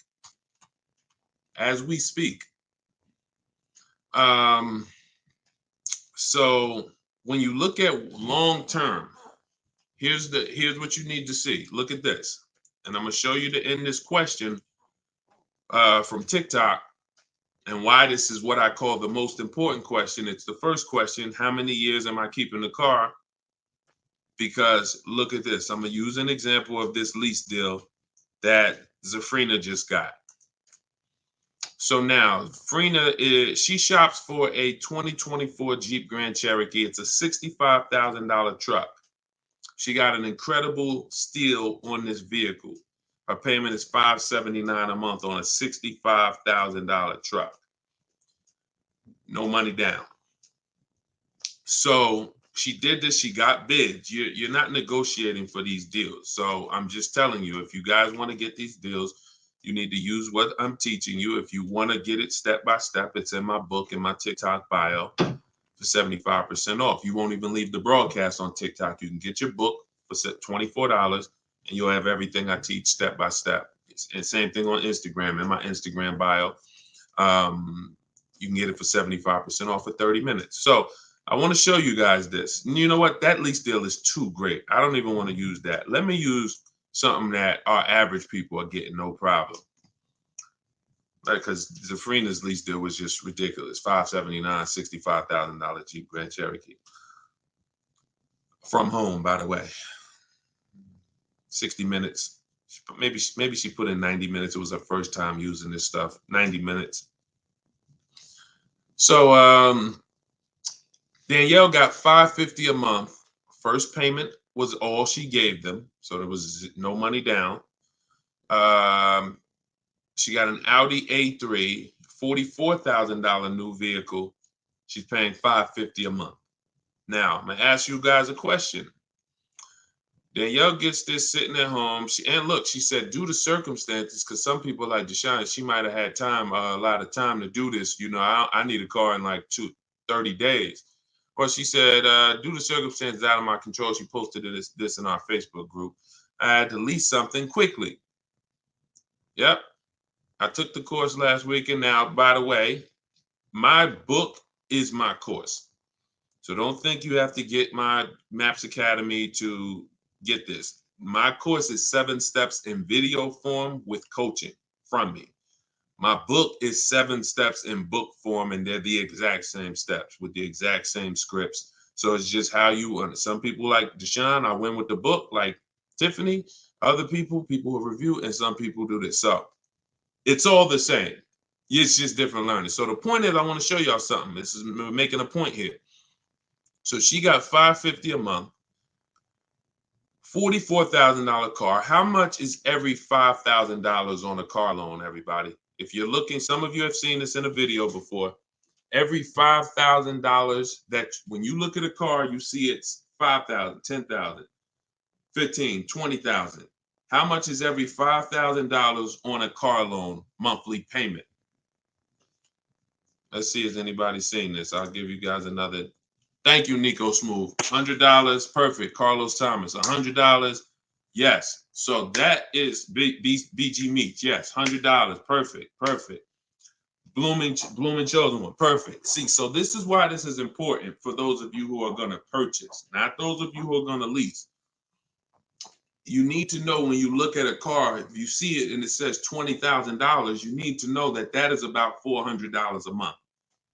$25,000 is about $500 a month, depending on the interest rate. Great interest rate, you could drop it a little lower. But average interest rate, that's what you need to be looking at. And you need to be, that assumes a 5-year loan. Because some people say, well, Deshone, if I take a 6-year loan, no, it'll be lower. But 6-year loans should be the max. See, that there's different ways to budget. If I budget $500 a month and I say, well, how much car does that get me on a loan? 25 grand. Now that's for 5 years. So if I go find a car for 25 for $500 a month for 5 years, I did better than if I got a car for $500 a month for 6 years. So there's different ways to raise your budget. I have something in my book called The Perfect Budget. I created a calculator. It walks you through what I just said. See, what I just said is very important. Knowing how much you can spend if you get a 5-year loan, and then saying, all right, if necessary, I'll go with a 6-year loan and bump myself up, but I'm still below my max budget. But I'm not going $500 a month for 6 years.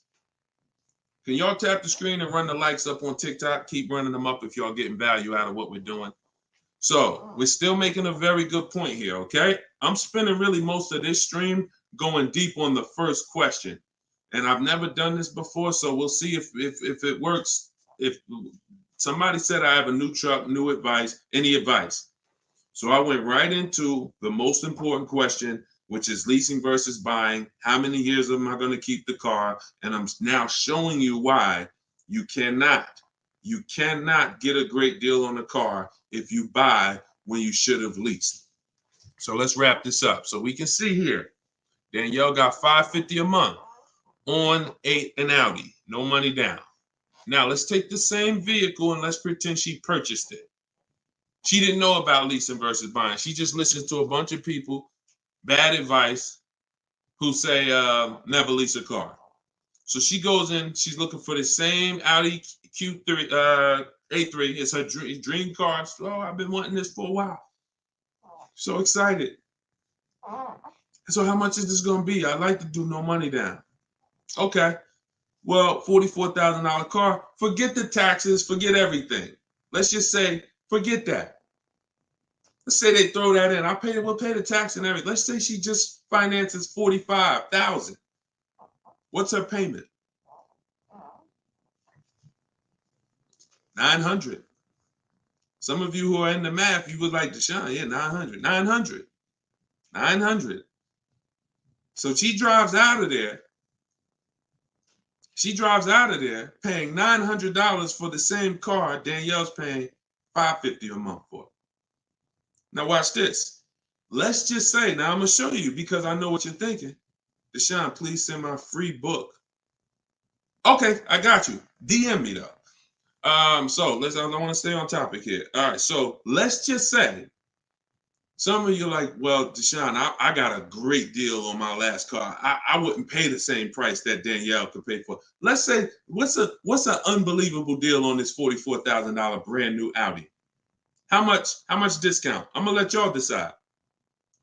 I'm gonna show you why there is no way for you to get a great deal when you purchase when you should have leased. We're gonna kill this. Some of you are gonna be set free right now.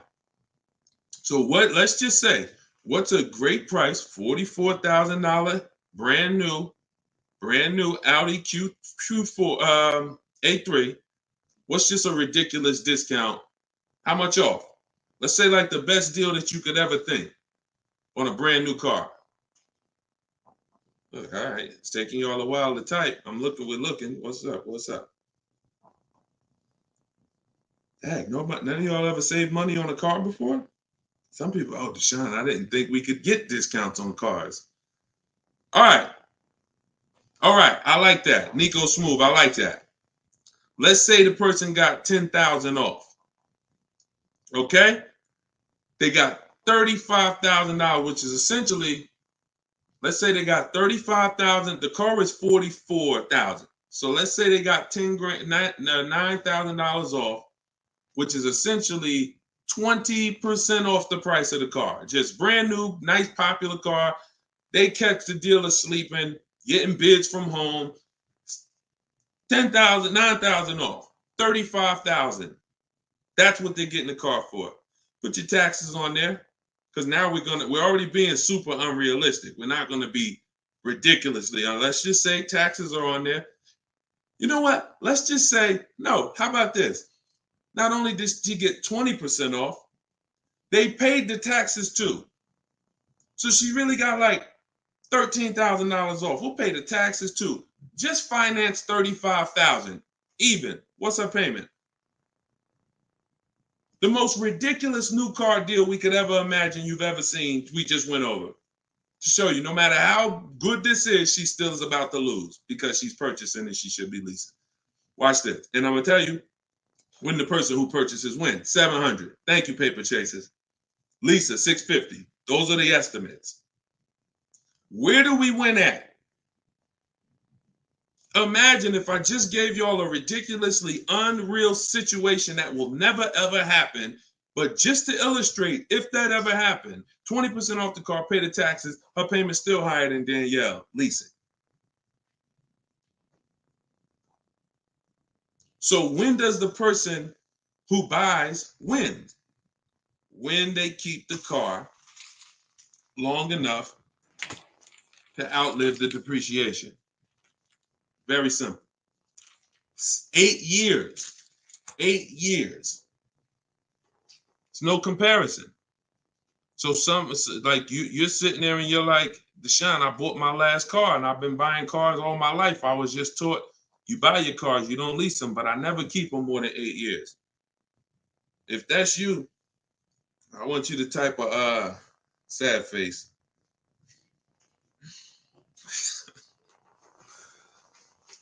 You've lost a lot of money.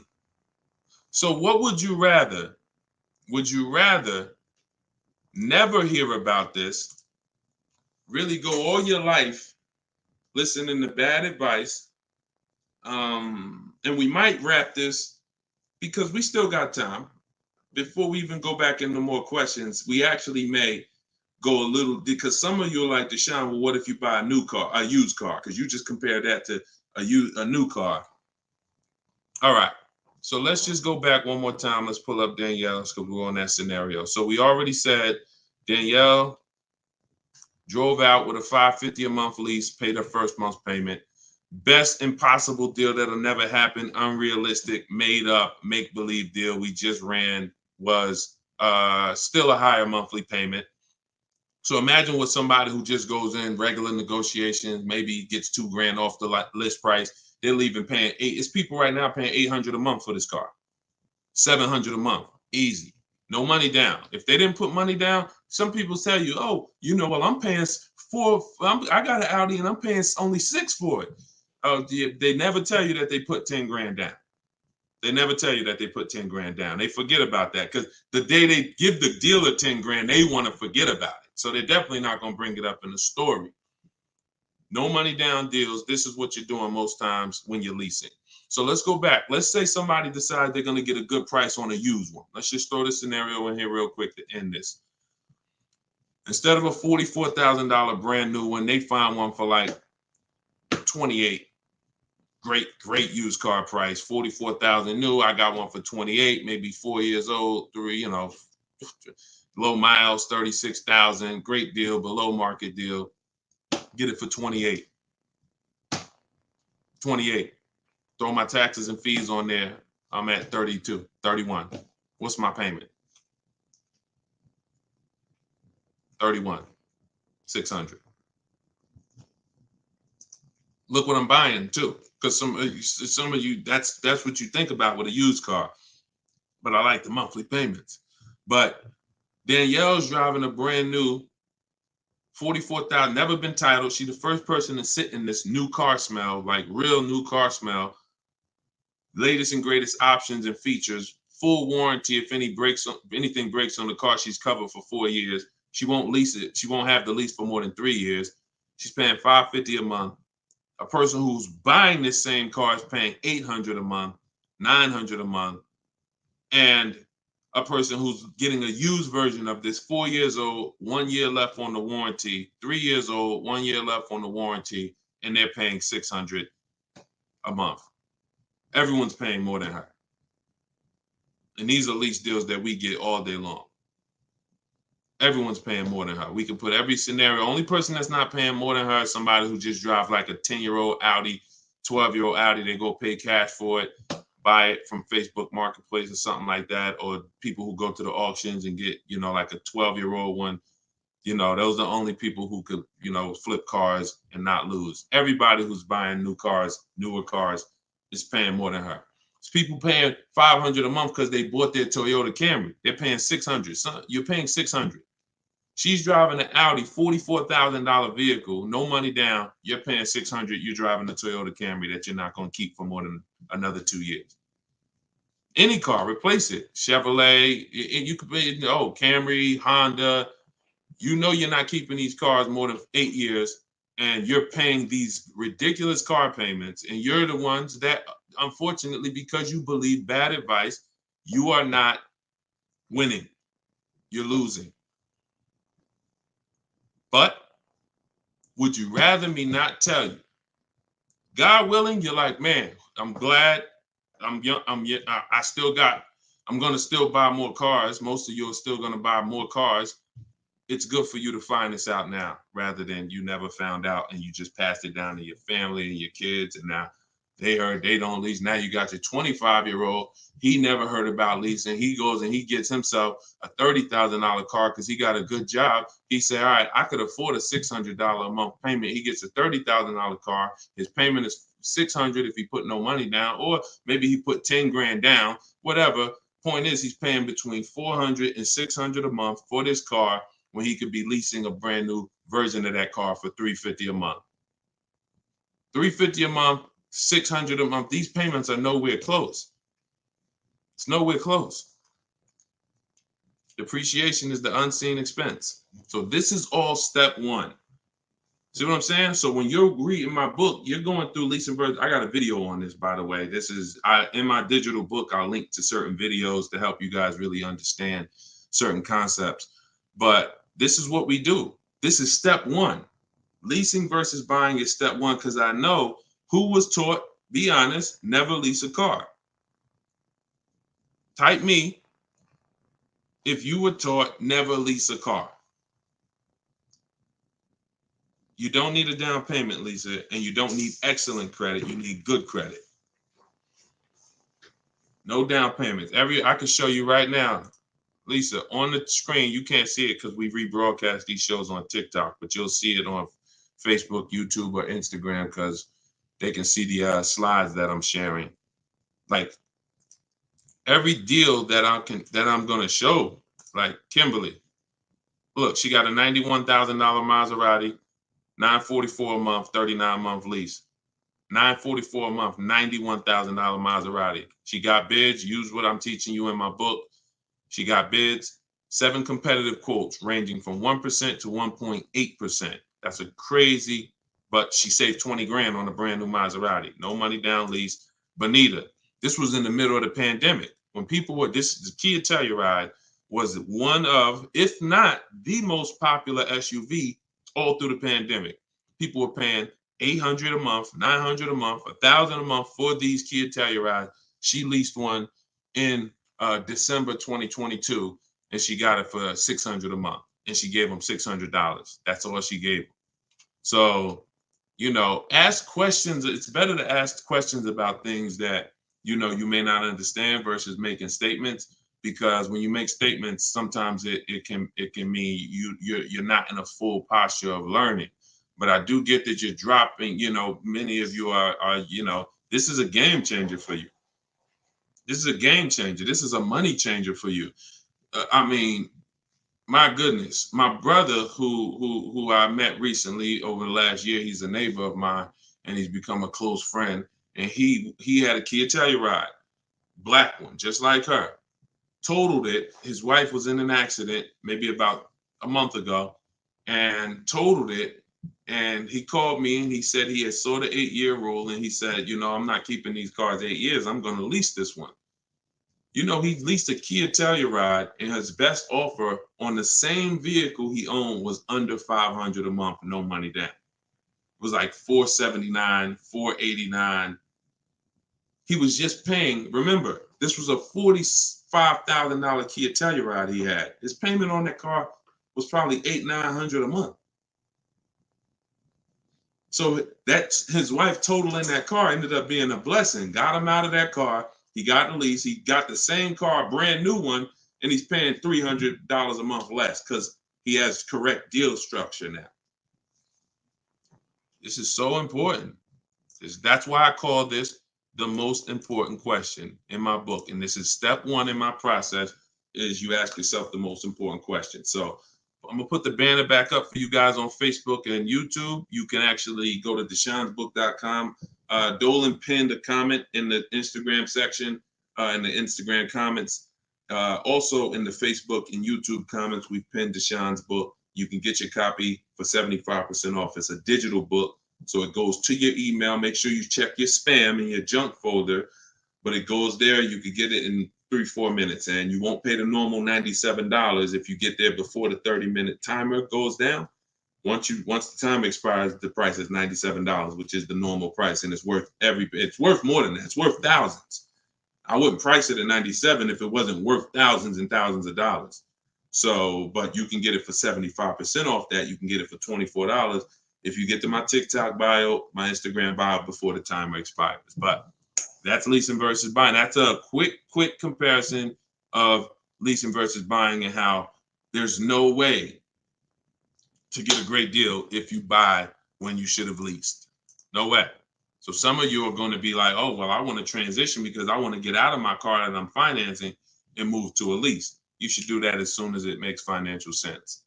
And that means sometimes you have too much negative equity. You can't move right now. So you may have to wait a year or 2 years before you can actually move over. I like that question M asked on YouTube just now. Do you value owning cars without payments? Can you throw that one up, M? Can you throw that one up, Dolan? Who was taught always pay cash for cars? Who was taught, type a dollar sign if you've heard or you were taught that you should always pay cash for cars. Now, I'm going to tell you, in a market like now, it's great to, all right, I see RJ Velez.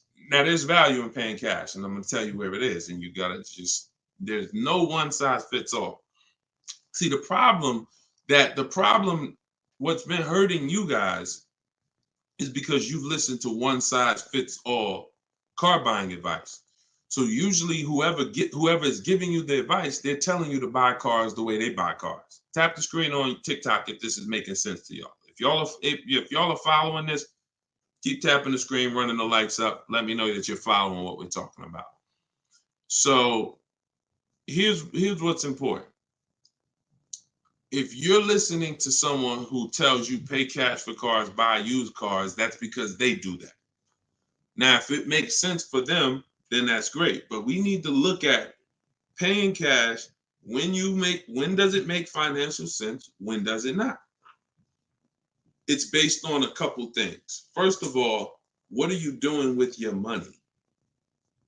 Because some people say, I don't like car payments. Type me if you don't like car payments. Who said, type that, Deshone, I want to pay cash because I don't like car payments. Can we type that? Can we dialogue on this? Car payments. Anybody? Okay. May not be that many of you right now. There are people who say this, but you don't realize that car payments, when you pay cash, all you're doing is saving up a lot of car payments. So that's all it is, unless you just win the lottery. If you get a lump sum inheritance, that's different. But if you have saved up $15,000, $20,000, $18,000, and you want to pay cash $25,000, then all you did was save up a lot of car payments, okay? Or save what could have been car payments. You can put them in a savings account and just have the car payment come out. So you can literally say, all right, I'm going to put this cash, $25,000 in a savings account, and that's where my car payment is going to come out of, so I don't spend that. If it makes more sense for me to pay cash, then I'll take the cash. And when it usually makes sense is when the rates are very high.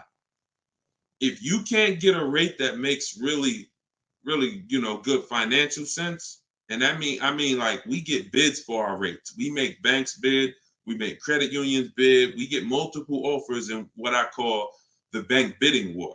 You get this when you get my book too. This is actually a section I wrote. It's like, maybe it's 3 steps to it of how to get the bank bidding war. But once you get those bids, if you can't get a good rate, then it really doesn't make sense for you to pay cash. I mean, it doesn't make sense for you to borrow the money when you can pay cash for it. But there's an exception to this. What people are doing with their money is relative. So let's just say somebody is investing their money and they can get 10% on their money or 12%. Some of you are in real estate. Some of you are in good investments and businesses, investing into small, things that you can get 15, 20% returns on your money. It doesn't make financial sense. If you could get that type of return on your money, why would you want to put it into a car that's going to get you not just a low return? What's the return on a car, y'all? When you pay cash, you pay $25,000 into a car. What is the return on that? On the cash, what's the cash on cash return? Because I don't want to talk about this much because everyone's not paying cash. It's a small number of you who will, but I want you to be able to know when this is a financial conversation that if you're paying cash, you should understand this. If you got $20,000, $30,000, $40,000 saved up, you thinking about paying cash for a car, this should be an easy conversation for you to follow. Okay. All right. Actually, everybody said the return is 0. I haven't seen anyone who's correct yet because it's not. The return would be 0 if you put the 25 in and then 5 years later you came back and got your 25 out. That's a 0 return. If you put 25 into an asset and then you come back in 5 years and you should give me my 25 and they say, well, it's 5 years later, this asset is now only worth 12. What's the return on that? What's up, Big Spoon? What's the return? Not 0. It's negative. It's negative. So you wouldn't take money out of investments that are getting you 10%, 12% or more to put into something where that cash is going to be a negative return on your cash. So that's one thing to consider based on who you are. Another thing is to consider if your money's not invested, you're not doing anything with your money, then just keep the debt down. Keep the debt down. Another thing we do is we see if there's any special rates on the car we're buying, because and when rates are high, traditionally, you're not getting a low rate from a bank or credit union. Rates are 6, 7, 8% on average. You're not going to see 3%. But sometimes you'll see 3% as a special rate. That's car specific. So if I'm shopping for a Mazda CX-5, I'm going to check to see, do they have any special rates this month on the car I'm shopping for? It might be 2.9, 1.9, 0% sometimes. And these are instances where it doesn't make financial sense to pay cash. If I can get this type of rate, use the bank's money for a very low percentage, and then turn around and use my money and keep my money invested or keep my cash. Maybe you just want to have your cash. Once it's in the car, you can't get it. So once you put your money cash in the car, you can't get that money back out until you sell the car. But if you can keep the money and get the car, now you have your cake and you eat it too. I still got my cash, but I'm leveraging the bank's money, paying them small amounts of interest to use it. So people see interest as the only loss. I don't want to pay interest. That's programming. That's not what would be talked about in a finance conversation. And if you want to get religious, because some of you say, "Oh, I don't want to pay interest because of religious reason," then it's a partnership. It's not a debt. It's a partnership. Anyway, let's not get all into that. Just paying cash is right sometimes for some situations. Paying cash is not right sometimes for other situations. The key is, which situation are you in? That's the key. Knowing how to ask yourself the right questions. Which situation am I in? I'm getting good returns. Stock market been returning me X% late. Hey, this many years, this has been my return. I think I'm going to keep my money invested and I'm going to use the bank's money. That's right for that person. All right. So that's a great question. I don't know how we went deep on that, but we're going deep in this stream. I normally do rapid fire Q&A. We're going deep on some subjects. And again, this is all in my book. Everything that I'm teaching is in my book. Every part of my strategy, it's a 7-step process. First step is most important question. Second step is deal structure. The equity assessment. For those of you who are replacing a car or a lease, assessing the equity in the asset to see how much money we can pull out, if any, to either put in our bank account or use in our next transaction. Third step is deal structure. Fourth step is shopping, not buying. It's actually called shopping, not buying, where we enjoy shopping, we enjoy test driving, we enjoy the process. We're about to spend $30, $40, $50, $100,000. We actually enjoy shopping for the item. There's no pressure because we're never talking numbers in the dealership, ever. That's our rule. Step 5 is multiple offers. So once we've selected what we're going to be getting, it's time to get multiple offers on it. If we're getting a used version, it's time to see multiple options of it. And if in step 5 in my process, used car shopping is online marketplaces. You're using online marketplaces, cars.com, carfax.com, autotrader.com, cargurus.com, Carfax, CarMax, Driveway, and Carvana. 8 marketplace, eBay Motors. See, some of you are missing great deals because you're only looking at 2 of the marketplaces. That's like you're not going to see below market deals until you can see the whole market. So when we're shopping for used cars, that's what we do. When we're shopping for new cars, we use my 25 to 5, where your goal is to get 5 offers. If you are shopping for a new car or a lease, your goal must be to get 5 offers, because until you get at least 5, you are not going to get a below market deal. Because we have thousands of people who have come before you who have used this, and they report to me, they report their deals to me. So when I can tell you the deals we see, we have to get at least 5 offers, because 4 are overpriced. Some people get 6, 7 offers. You saw Charles earlier on his Palisade. I think he said he got 10 offers. But once you learn how to get them from home, either you could do it your way, you want to call and get them, you want to ask for managers to get them. I don't care what you do. If you're using my process, we don't do any talking. So when you're using my book, we're not talking. Because when you talk, who knows, when you talk, you can say the wrong thing. When you type, and then you're typing what I wrote for you. Because in my book, you're using what I wrote for you to talk to the dealers by email. So I can't even say talk to the dealers, to communicate by email, because we know everything they're going to say. So then the step 6 is paperwork and protection. Once you get your lowest offer, you find the best option. It's time for the paperwork. And then step 7 is delivery. That's it. So everything that I teach is out of one of those 7 steps. And, part of why you have not gotten the deals that you see me sharing is because you don't have any process. You're just winging it. You're just hoping things go well for you. And that's just not a place of empowerment. That's just not a place of empowerment. Strategy is here. So, so we went deep on some of what's in that book and what you'll learn if you get it in the comment section, or you can get it in my TikTok or Instagram bio. If you're watching us on TV, you can also scan that QR code with your phone. And as long as you get there before, but now you're seeing why the book's worth $97. I see why you priced it at $97, Deshone. You know what I'm saying? That makes sense. You breaking this down and telling us what's in the book, and it's a digital book with links to videos and scripts and things you copy and paste. Oh, I see why this is a $97 book that you can get for 75% off. $24 before the timer runs out. Go ahead, Dolan. Yeah, this has been good so far, though. I do like this. Are you enjoying this dynamic? If you are, type something. The word something. Let me know you're enjoying this. All right, this is from TikTok. I'm told lease deals are new each month. Yep, they usually are. Why shop if brand has same financing deal?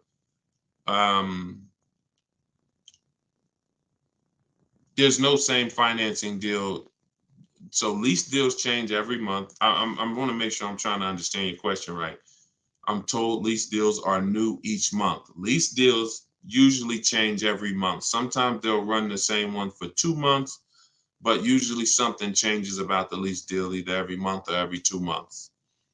Why shop if the brand has the same financing deal? Well, we're shopping for offers. So shopping is to get offers. The financing versus leasing is the first question you should be asking yourself, though. Because as we spent a long period of time talking about earlier in the stream, one offer is not, you can't get a great deal if you buy when you should have leased. So if you didn't see that, definitely watch the replay on YouTube or Facebook. But there's no, the financing and lease deals are extremely different, and they're going to be entirely different prices. And we can't even depend. We don't even. Another thing you're doing, if you're buying a car, looking at the special finance deals is important, because that's how we see if they have 0% or 2% or 3%. But looking at the lease deals is absolutely pointless. Looking at the lease offer is, I don't even call it a deal. It shouldn't be called a deal. Anything that 100 people can come in and get is not a deal. They're not going to offer a deal to 100 people and say, hey, come on in and we make almost no money. See, what Charles paid, look, on his Palisade, $48,000 Palisade, he's paying $597 a month. Sean getting there, he got his F-150 Lightning XLT, $73,000 truck. His lowest bid, he saved, he got it for $4,999, what's this? $21,000 off is what he got. We're showing it on the screen right now in case you think we're capping. You know, we don't need to. You know, this is, look, Frina, y'all saw Frina, 579. This is Tiffany, who wrote us in when she got her deal using my book. She said, I believe we got a good deal from what we learned from the book. Look, it was a $44,000 MSRP that she got $6,530 off the price. That was her lowest bid. So you're nowhere close to what normal people are paying and what is advertised on these vehicles. What's advertised on these vehicles is not a deal. A below market deal is something where the managers don't really want to make it. But you know what? It could happen for a number of reasons. Somebody wants to beat their competition. Sean said he had to go 100. We shop out of state. You'll get very used when I walk you through shopping from home, and you know, you'll see. I mean, if you're gonna do it your way and you get used to it, you'll see you're in more control. You're in control.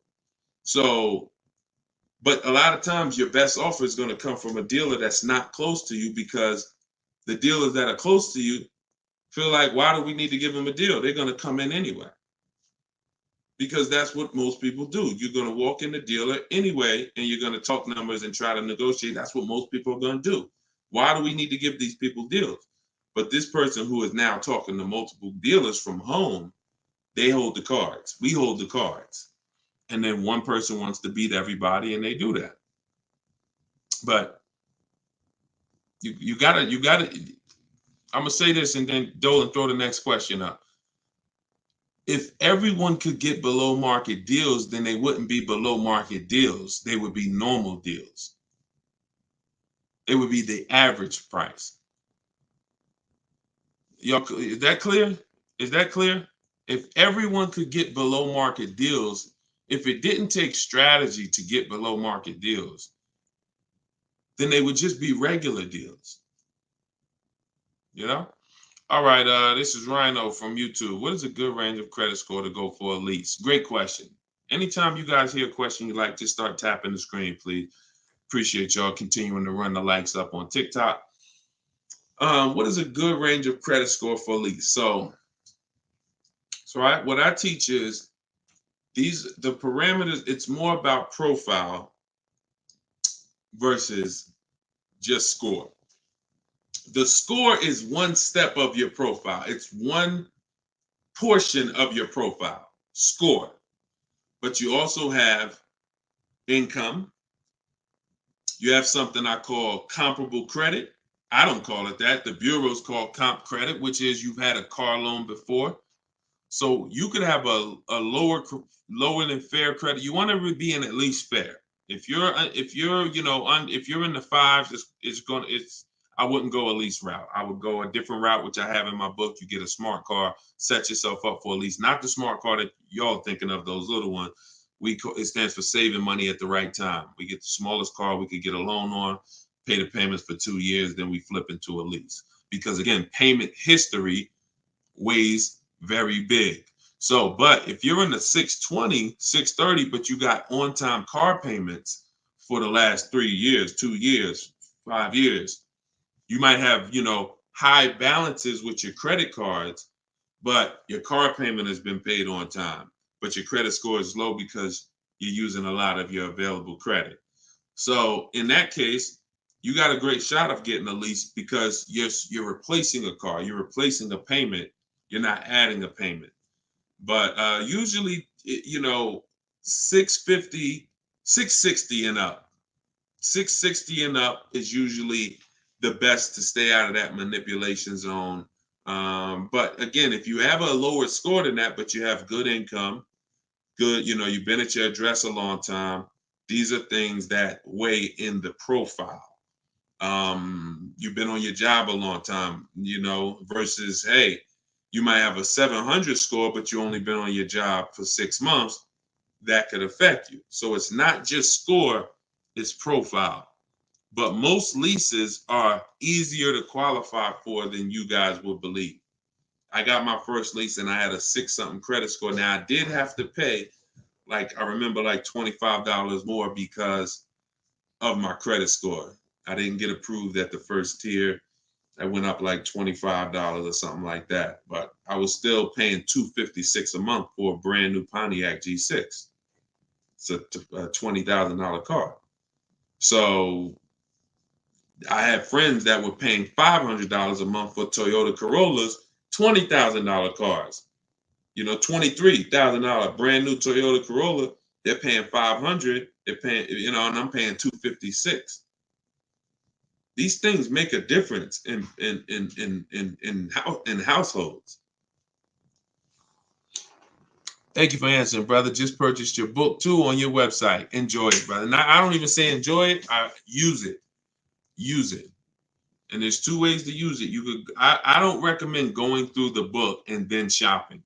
I recommend you don't, the book is written in a way where I ask you, it's like if you called me and said, hey, D, what's my first step? Here, do this, and then call me back. You wouldn't call me and be like, Deshone, give me all the steps. I wouldn't give you all the steps because you would forget them. I would tell you, all right, how many years we keep in the car? 4. Okay, we leasing. How many years we keep in the car? 10. All right, we're purchasing. Then we're going to move to the next question. We need to do our equity assessment. Go on these websites, call your bank, get your payoff, do these steps, call me back. Okay, boom, I did that. All right.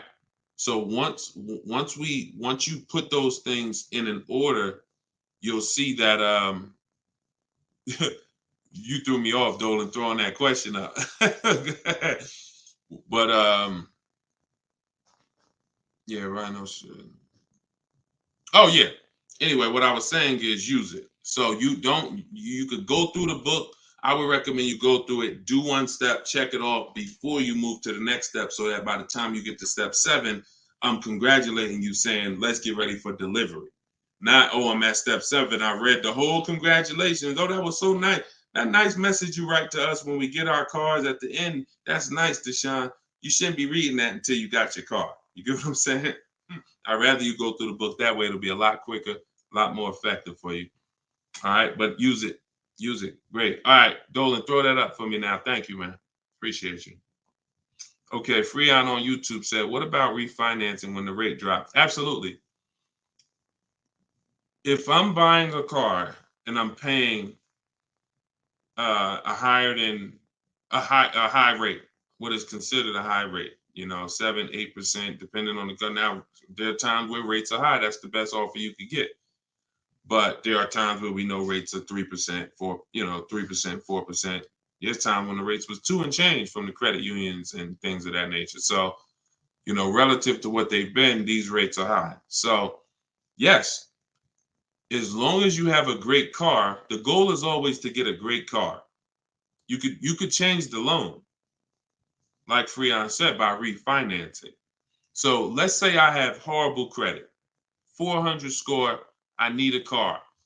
I'm going to make sure the car I get is absolutely a great car. I mean, it must last.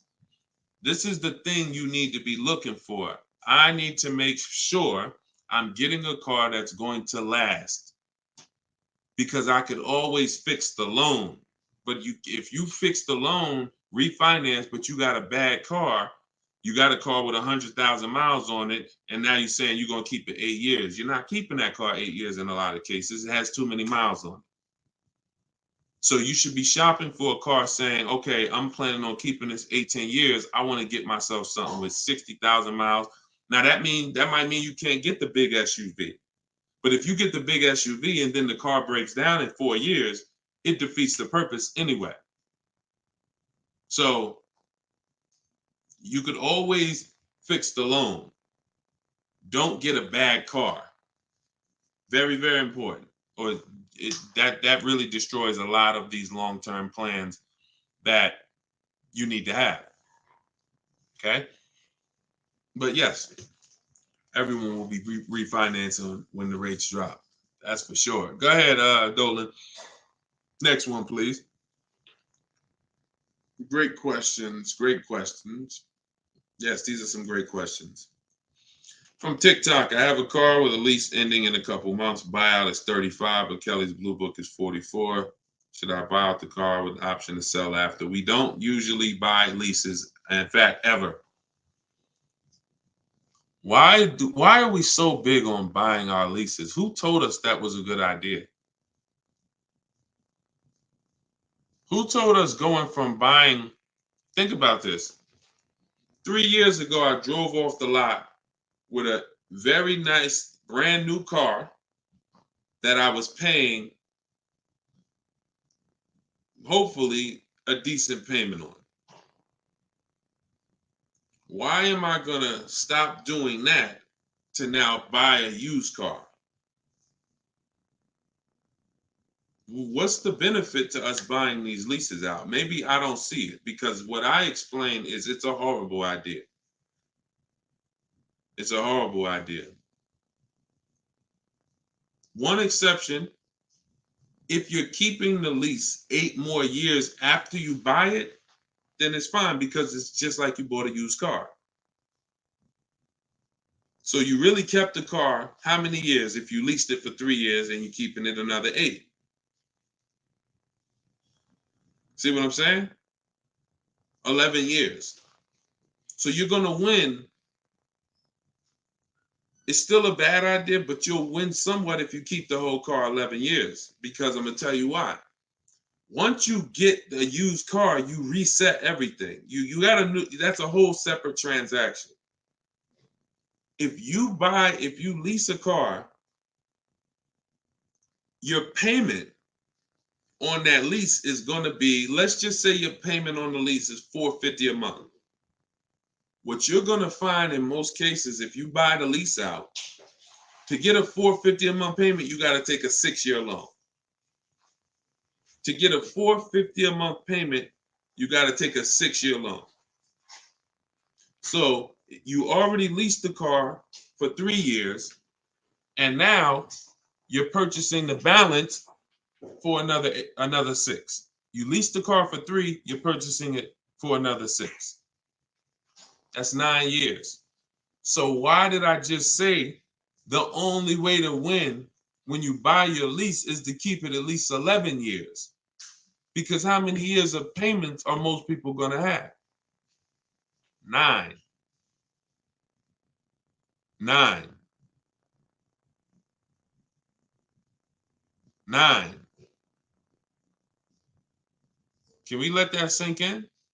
A person who buys their lease, like most people are going to buy them with 6-year loans, you're paying for 9 years on the same car. 9. Even if you get a 5-year loan, 8 years on the same car.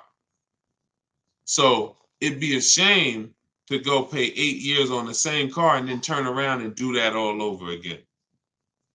So you want to keep it long enough to at least, hey, I had 2 years of no payments though. You know, I had that car 11 years. I only had 2 years of no payments on it. That's a pretty bad way to live. You're paying on 9 years old, 8 years old, you're still paying on the same car. 7 years old, still paying on the same car.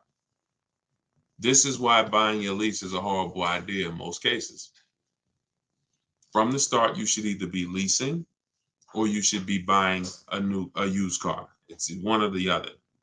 and you're buying a used car that if you plan to keep it 8 or more years, you're leasing if you're not planning to keep the car 8 years. That's it. Not many cases where these make sense. Go ahead, Dolan. It's a great question though. And you know, I'm hoping we can help a lot of people stop doing that. And eventually maybe 10 years from now, 15 years from now, people won't be asking these questions, but it's a very, very common question. Go ahead, Dolan. Shoot the next one up, bro. Nico Smooth on YouTube. What's up, my man? Deshone, if I wanted to counter offer lower than what the calculator generated, would that be realistic?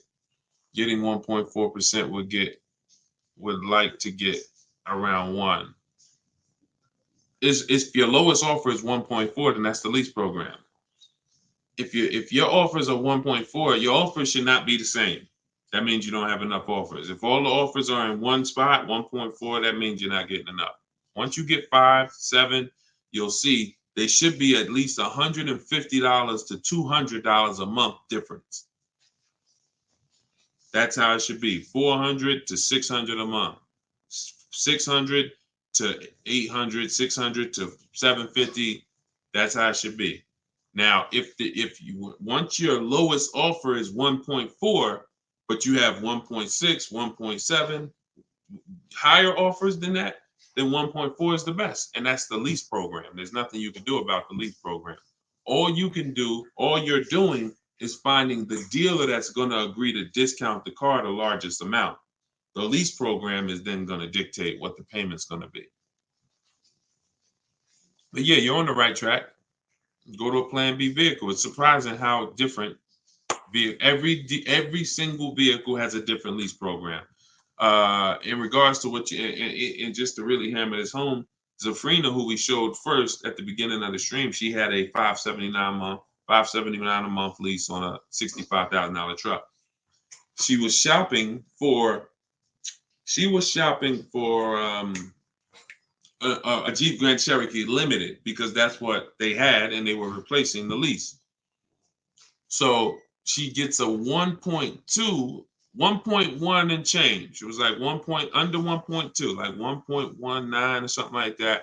That was her best offer on a Jeep Grand Cherokee Limited. That's a great lease. That's a great deal. $600. That's a great lease deal. Probably a $450 payment on a $40,000 great lease deal. But she said this guy is saying that he thinks he might be able to do better on a hybrid Jeep Grand Cherokee Limited. He said he could probably get me below the 1%. I said, okay, you need to get 5 more offers at least. Because what if he's saying he could do better on that version, that means that version has a better lease program, which means you need to get your 5 offers again. She called me 48 hours later. Well, she posted in our group saying that she had gotten that $579 a month, which was a 0.88% lease. So that's not only is every vehicle have a different lease program, every trim level has a different lease program. Almost trim levels can have different lease programs attached to them. In many cases, they do. All right, great question though. You could also wait it out, Nico, if you have a little more time and see what the programs are next month. Go ahead, Dolan. You can shoot the next one up. Can you lease a car if you have a bankruptcy? Sure, but you need to rebuild your credit. You need to get your, if you start in blank, I know people that have had a bankruptcy, got a discharge, and they are at a 700 score in like a year. So I will be following Shonda Martin. You know, I recommend her to everybody. She has great strategies on credit. She does a lot of live streams like me, and she has great strategies. So I think she's on every platform. Yeah, she's on every platform that we're on. So Shonda Martin. But yeah, get yourself up to like a 680, which is not hard to do because you're starting fresh. Many times a Chevy or a Ford, a Honda, Hyundai, Mazda, Subaru, these leases don't need you to be incredible. If you have a good job, long history on your job, and a 680 score, you're going to get most of these leases.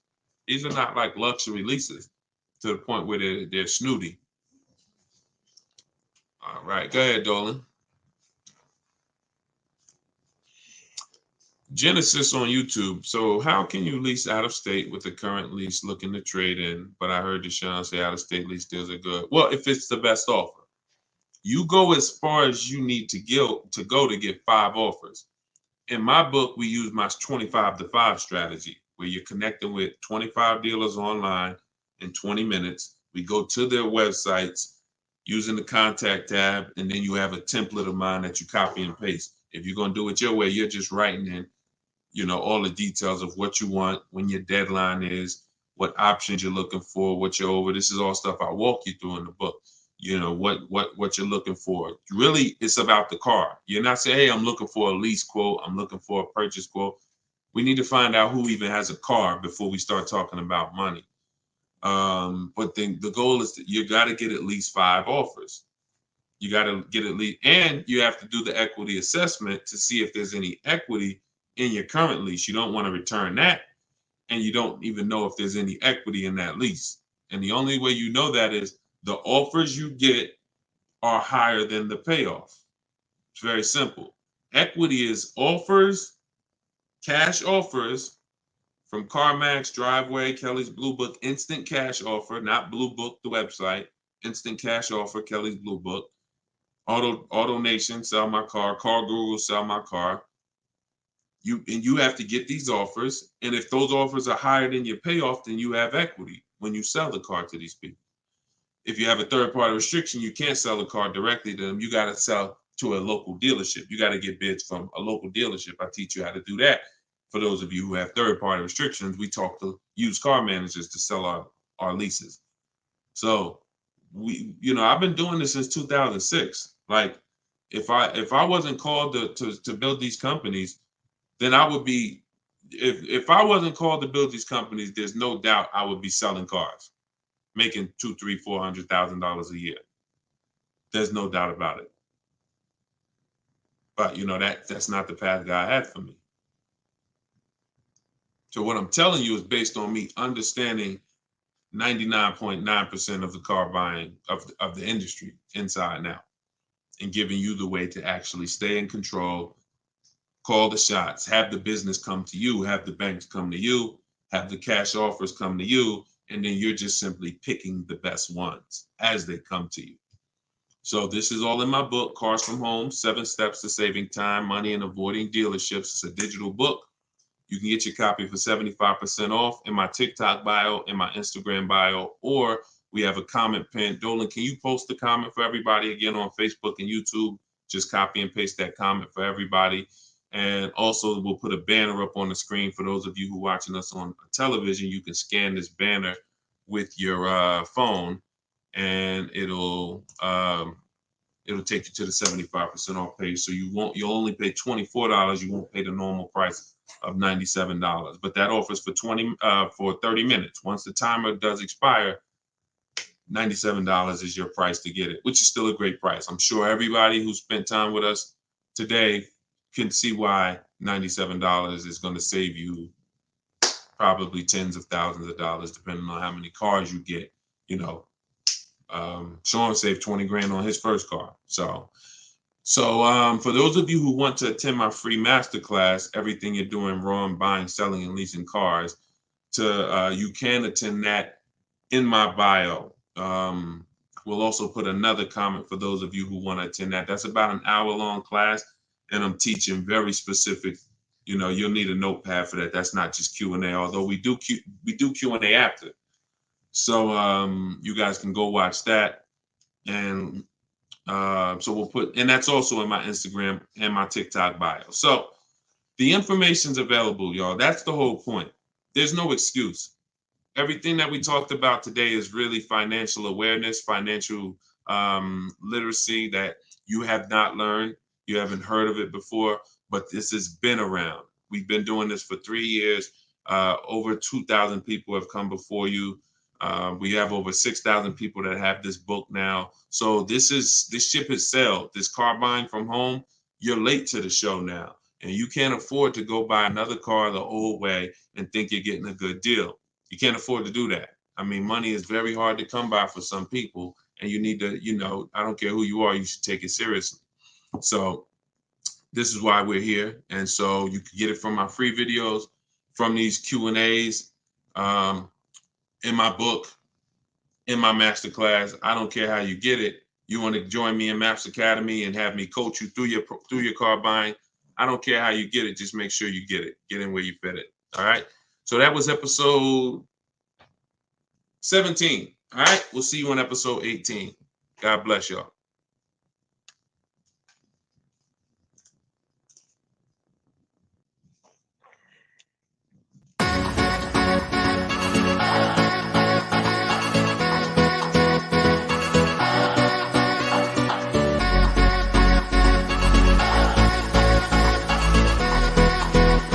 The worst possible thing you could say when you walk into a car dealership. I spent 5 years with Mercedes-Benz, 5 with General Motors, and the worst thing a person could say when they walk in is, if you could just get me to this payment, we got a deal. So your loan's probably still like 19, which means you got to pay to get out. You're upside down. It's called negative equity.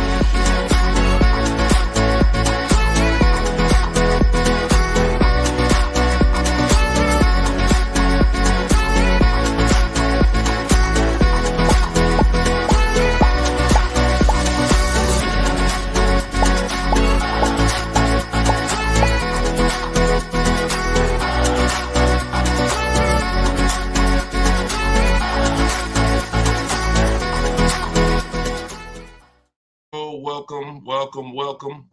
This is episode 17 of Car Shopping Questions and Answers. I am your host, Deshone the Auto Advisor, and we do these live shows throughout the day, throughout the week, to make sure that you have access to cutting edge car shopping strategy, which is the science of making dealers and banks bid for your business instead of negotiating the old-fashioned way. So that is what we do here. Frankie boy, good to see you, Frankie boy, on TikTok. Kev, I see you on TikTok. We are live on all 4 platforms: TikTok, Instagram, YouTube, and Facebook. We have Dolan in the background. He's going to be pulling in your questions for the show. So as you're here, you can start typing your questions. Let's get the housekeeping out of the way as well. Could everybody who shares great information hit the share button? Also, I'm the author of the new digital book, Cars from Home. It's called Car Shop. It's a 7-step system that we use to car shop, and we get bids from home. Everybody that you're going to hear me talking about today, I'll be sharing a lot of different people throughout the broadcast that use this system, so that you can see the different results that you will get when you start learning to make dealers bid for your business instead of negotiating the old-fashioned way. So thank you to everyone who has reviewed the book. Again, this is our Thursday, 12 p.m. live. It's May 9th, so you guys can start typing your questions if you are here with us live. And for all of you who do want your copy of my new book, Cars from Home, 7 Steps to Saving Time, Money, and Avoiding Dealers. We have a link in the comment section on Facebook for you guys. We also have a link inside my TikTok bio, inside my Instagram bio, that you guys can use to get your 75% off your copy. So you won't pay the $97 price. You'll pay $24, but it's only for 30 minutes. So once the 30-minute timer is up, the price is $97, and it's a great price. So all of these people you'll be hearing throughout the show have used the strategies that are in this book to save thousands and thousands of dollars from home. And that's where I like you to be as well. So Dolan, as you get the first questions coming in, feel free to throw them up, and we'll get right to it, y'all. Let's go. Whenever you don't see the banner above me, you know we're actually live. When you see the banner, that means we're rebroadcasting, because we do rebroadcast this show throughout the day. But whenever you don't see the banner, that means we are absolutely live. Okay, so start typing your questions. Type them fast, and we'll get to it. T. Del Mar on Instagram. I'm leasing. Now test drive. Why do I ask for an older salesperson? Won't any salesperson be okay? No, any salesperson will not be okay. Some salespeople will bring you in for a test drive, we talk to people who are experienced in the dealership. So when we talk to them and we ask them, do they have a car that we're coming to see? We know 9 times out of 10, they're going to be honest with us. You get a new kid on the block or a salesperson who doesn't care about this stuff, they'll get there. Who's ever gotten to a dealership, was coming for a test drive, and then the dealership said, oh, that car got sold, or that car is not here anymore by the time you get there? If you've ever had that happen, type me. You set up a test drive, you come in, oh, I was coming to see that car. Oh, it sold like, 2 hours ago. It just sold. See, when you're dealing with experienced salespeople who are honest, exactly, Peaceful Grace on TikTok, you understand. So this is why every step that I teach is important. Even things that you might see, okay, why is he telling us ask for this person? It's because if you don't, you run the risk of running into a salesperson who doesn't care. Oh, they'll get there and just, oh, well, that car sold, but hey, I might have another one. Let's look at some other ones. No, we don't go for that. We don't go for that. Our test drive is strategically set up to try to guarantee a successful test drive where we can be in and out that dealership in 20, no more than 30 minutes and coming home. Okay, let's go. Nothing is left to chance. All right, go ahead, Doe. Let's shoot the next one and keep your questions coming, everybody. We'll try to get through as many as we can.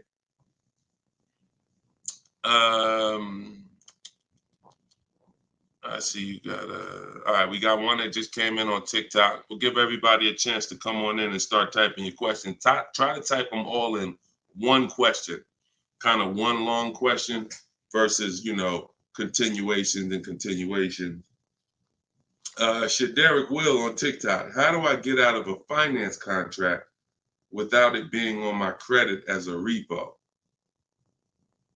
How do I get out of a finance contract without it being on my credit as a repo?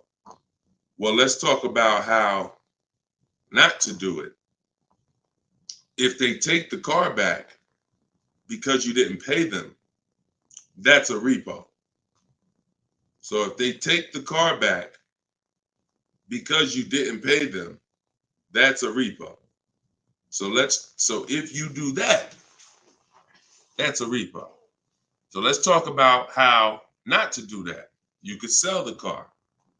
The only way to get out of a car without it being a repo is to sell the car. So you need to find out what your equity position is in the car. You need to call the bank, ask them how much you owe. That's called a payoff. Get your payoff amount, how much you owe. And then you're going to get offers. You're going to do what we call an equity assessment, where you go into the 6 online car buyers and you get you get these bids. CarMax, Driveway, Carvana, Kelly's Blue Book Instant Cash Offer, AutoNation Cash Offer, and Car Guru's Sell My Car Cash Offer. Those are 6 different cash offers that you're going to get, and whichever one's the highest, that's the one you would take. What's up, Dave DFW? I see you. What's up, Yono? That's how you get out of the car. The only way you're going to get out of a car you want to replace people is to sell your way out of it. Because we don't trade. In most cases, we do not trade because you don't get all the money. When do you get all the money trading anything? You know what I'm saying? Who can tell me an item that when you trade it, I'll wait. Anybody? What's up, Bobby I Modern? What's up, Bell? See what I'm saying? So we understand. You're not going to get all the money of anything trading it. You sell it. That's the way. And most times, you guys are taking $2,000 to $3,000 to $4,000 less for your vehicles, trading them. You're losing. See, again, you can't take the price, the monthly payment seriously, but not take the price of the car you're buying seriously. Not take the shopping for your interest rate seriously. Not take the selling of your old car seriously. Because you may be more focused on saving $1,000 off the price of the car you're buying, but you're not putting that same energy into how you shop for your loan. You're giving the bank $2,000 or $3,000 more because you're paying higher interest. Or you're not doing this bidding process. You're trading in your cars and you're paying $1,000. You're getting $1,000 to probably $4,000 less than what you would get selling these cars to online car buyers. So that's how you get out of a car. Only way you can do it is to sell your way out of it. And if you have negative equity, to pay the difference so that you can get out of the car. But if you just let them come take the car, you can finagle anything you want to try to not have it be a repo. It's a repo. It's a repo. And so the time 3 years ago, everyone could have sold their car and really got out of them because the prices of cars were so high. What's up, Alan Denson? Thank you so much. Appreciate you. Yeah, so that's it. Go ahead, Dolan. Shoot the next one in. This is our Thursday live show. My man, Alan Dawson. Appreciate. Oh, Alan Denson. Yep, appreciate you, man. Thanks for supporting the broadcast. This one's Optimal Living from TikTok. This is our Thursday, May 9th live show at noon. So whenever you guys don't see the banner above me, that means we're live. You can send your questions in, and we'll try to get them into the show. Grand Rising, I want to buy a used approximately $10,000 or less, approximately $10,000, less than 100,000 miles, 1 or 2 owners, like a Honda, Hyundai, Volkswagen, good gas mileage, easy to repair. Any suggestions? Well, you have a lot of filters there. If you were buying under 10 grand, I would be looking at Facebook Marketplace. I would be looking at Facebook Marketplace because our used car strategy is to look at all the marketplaces where cars are. These are, you know, Auto Trader, Cars.com, Car Gurus, Carfax.com, CarMax, Carvana, Driveway, and eBay Motors. But if we're looking at a car that's under 10 grand, I would certainly be looking at Facebook Marketplace. Facebook Marketplace is where you're going to try to find a private party owner, not a dealer. Not a dealer. You're trying to find a private party owner that's going to sell you the vehicle, private party, not a retail purchase. A retail purchase is at a dealership that has done reconditioning on the vehicle to prepare it for the market. And so you're paying for that. You're paying probably 10% more for a retail purchase because it goes through the retail process. But if I'm spending under 10 grand, I'm looking at Facebook Marketplace to look at to get a private party sale where I could save probably another 10%, maybe a little more below the retail price. But that's really depends, price specific. Same thing with selling cars. When we get our bids, if our car is worth less than 10 grand, we usually I always tell people, it's in my book, if the car is less than 10 grand, when you get your offers, you could get probably 1,500 to 2,000 more listing it on Facebook Marketplace. So if my highest offer might be for 8 grand from CarMax, everyone else is offering me 7 and 65, and I'm gonna throw it on Facebook Marketplace if I have the time, and I'll sell that car and usually get a $1,500, $2,000 above. So it's the same difference. I would shop on there if I was looking for a car under 10 grand. I would sell on there if my car was worth under 10 grand. See, when you start going with cars that are worth 15, 20,000, trying to put them on Facebook Marketplace, most of the buyers there need a loan. Most of the buyers on Facebook Marketplace need a loan. So when you get there, they're not going to be, you know, most people don't have 20 grand to bring a private party. That's just most people. So the buying pool is very small for 15 to 20 grand, 30 grand private party. But the buying pool is very big for under 10 grand private party. So you always want to go to where the buyers are, where the best opportunities are. So yeah, that's what I would be doing. Great question, Optimal Living. All right, keep the questions coming, y'all. I see Sharita said, hey, I got the book. I'm stoked. This is great info. Thank you so much, Sharita. Enjoy it, use it. The things that are in my 7-step book, y'all, is everything you're learning right now. So everything that I'm teaching you is out of one of my 7 steps in my car shopping process. My book is called Cars from Home.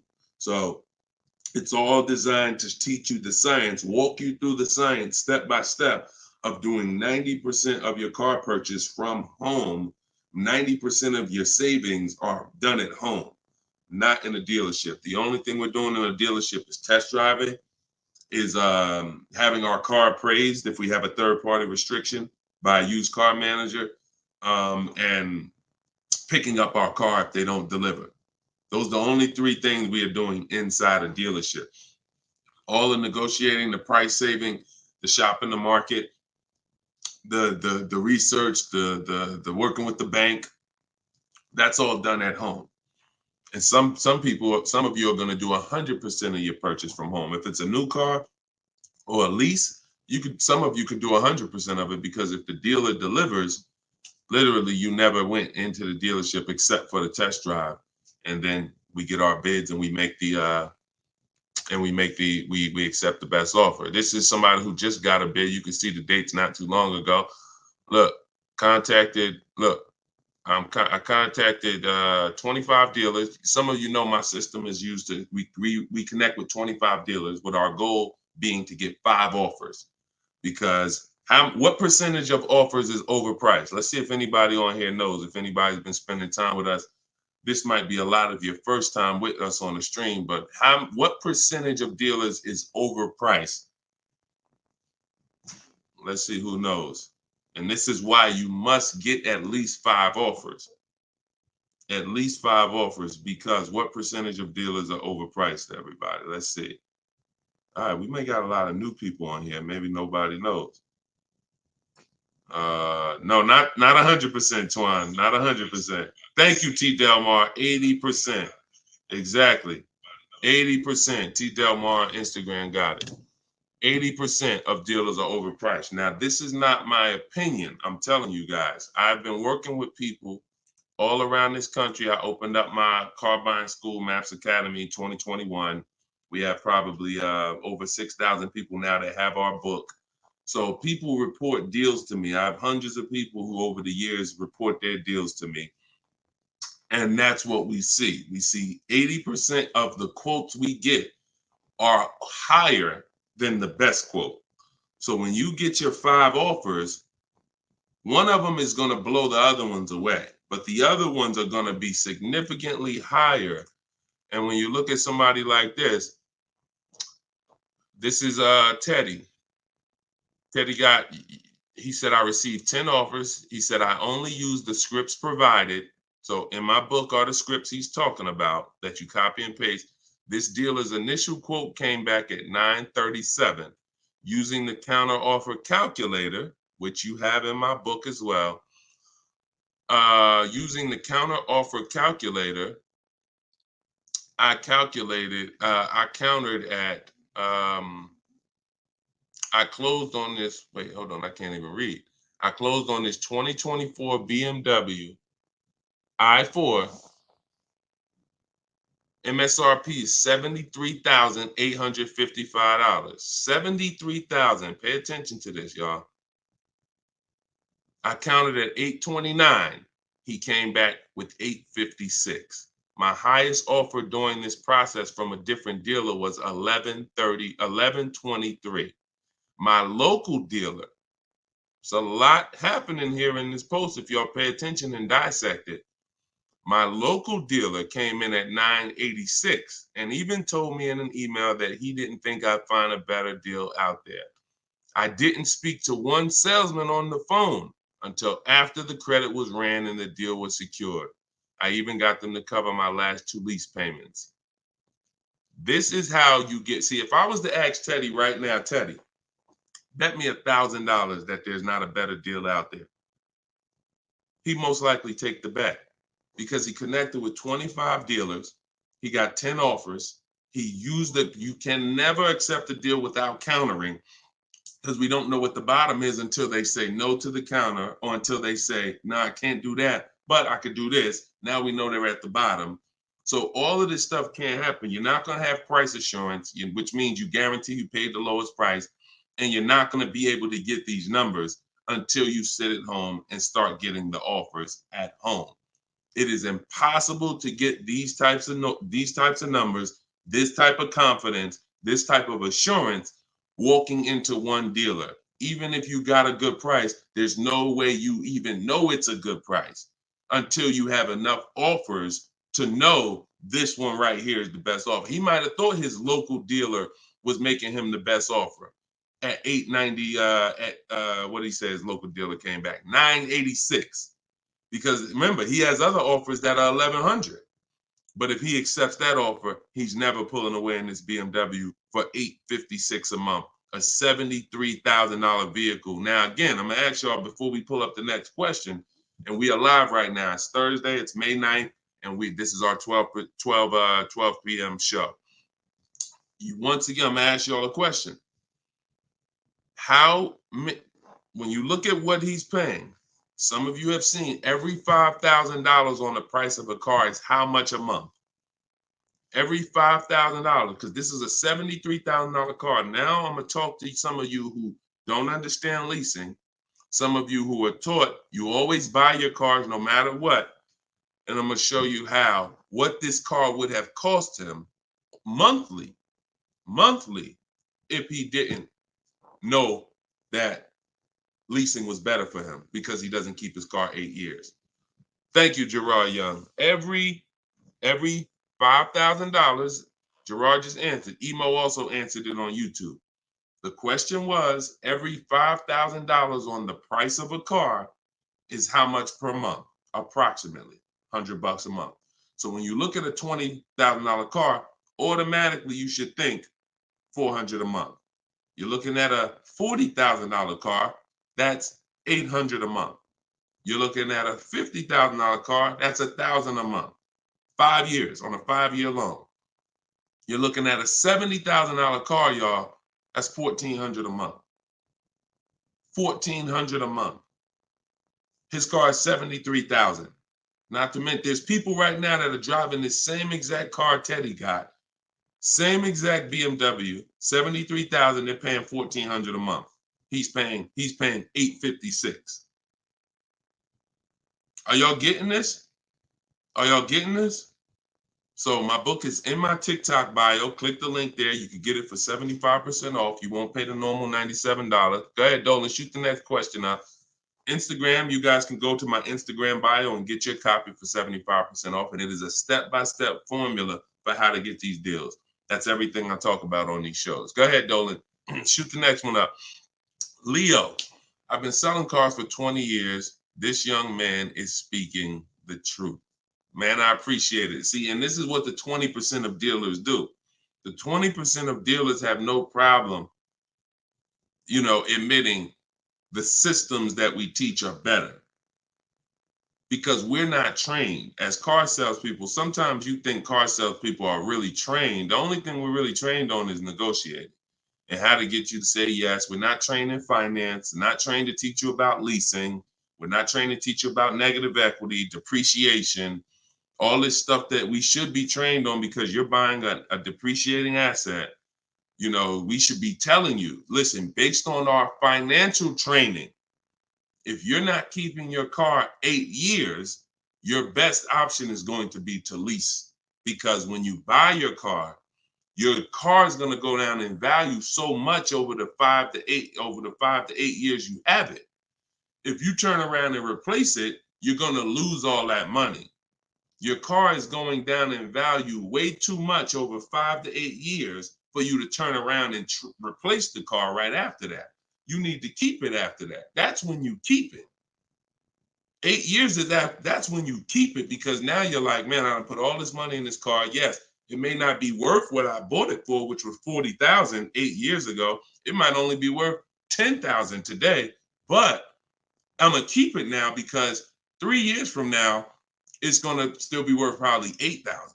It might be worth 10 today, but because it's 8 years old, in 2 more years, it'll be worth $8,000. I'm not losing that much money anymore. You are not winning with buying cars until the car is not depreciating that much anymore and you still own it. Okay? If y'all clear with me on that, just tap the screen. Run the likes up on TikTok if y'all are getting what I'm telling you. If you're getting what I'm telling you, hit the like button. If you're on Instagram, if you're on YouTube, if you're on Facebook, hit the like button if you're clear on what I'm telling y'all. All right, let's move on to the next question, Dolan. Okay, I like to make sure you guys are actually following the conversation. So you have to actually respond and let me know you're following it when I ask you a question. All right, this one's Glenn over on YouTube. If your car lease is up in 6 months, how do you go about trying to sell your lease? Well, the first thing you're going to do, first of all, this is a great question.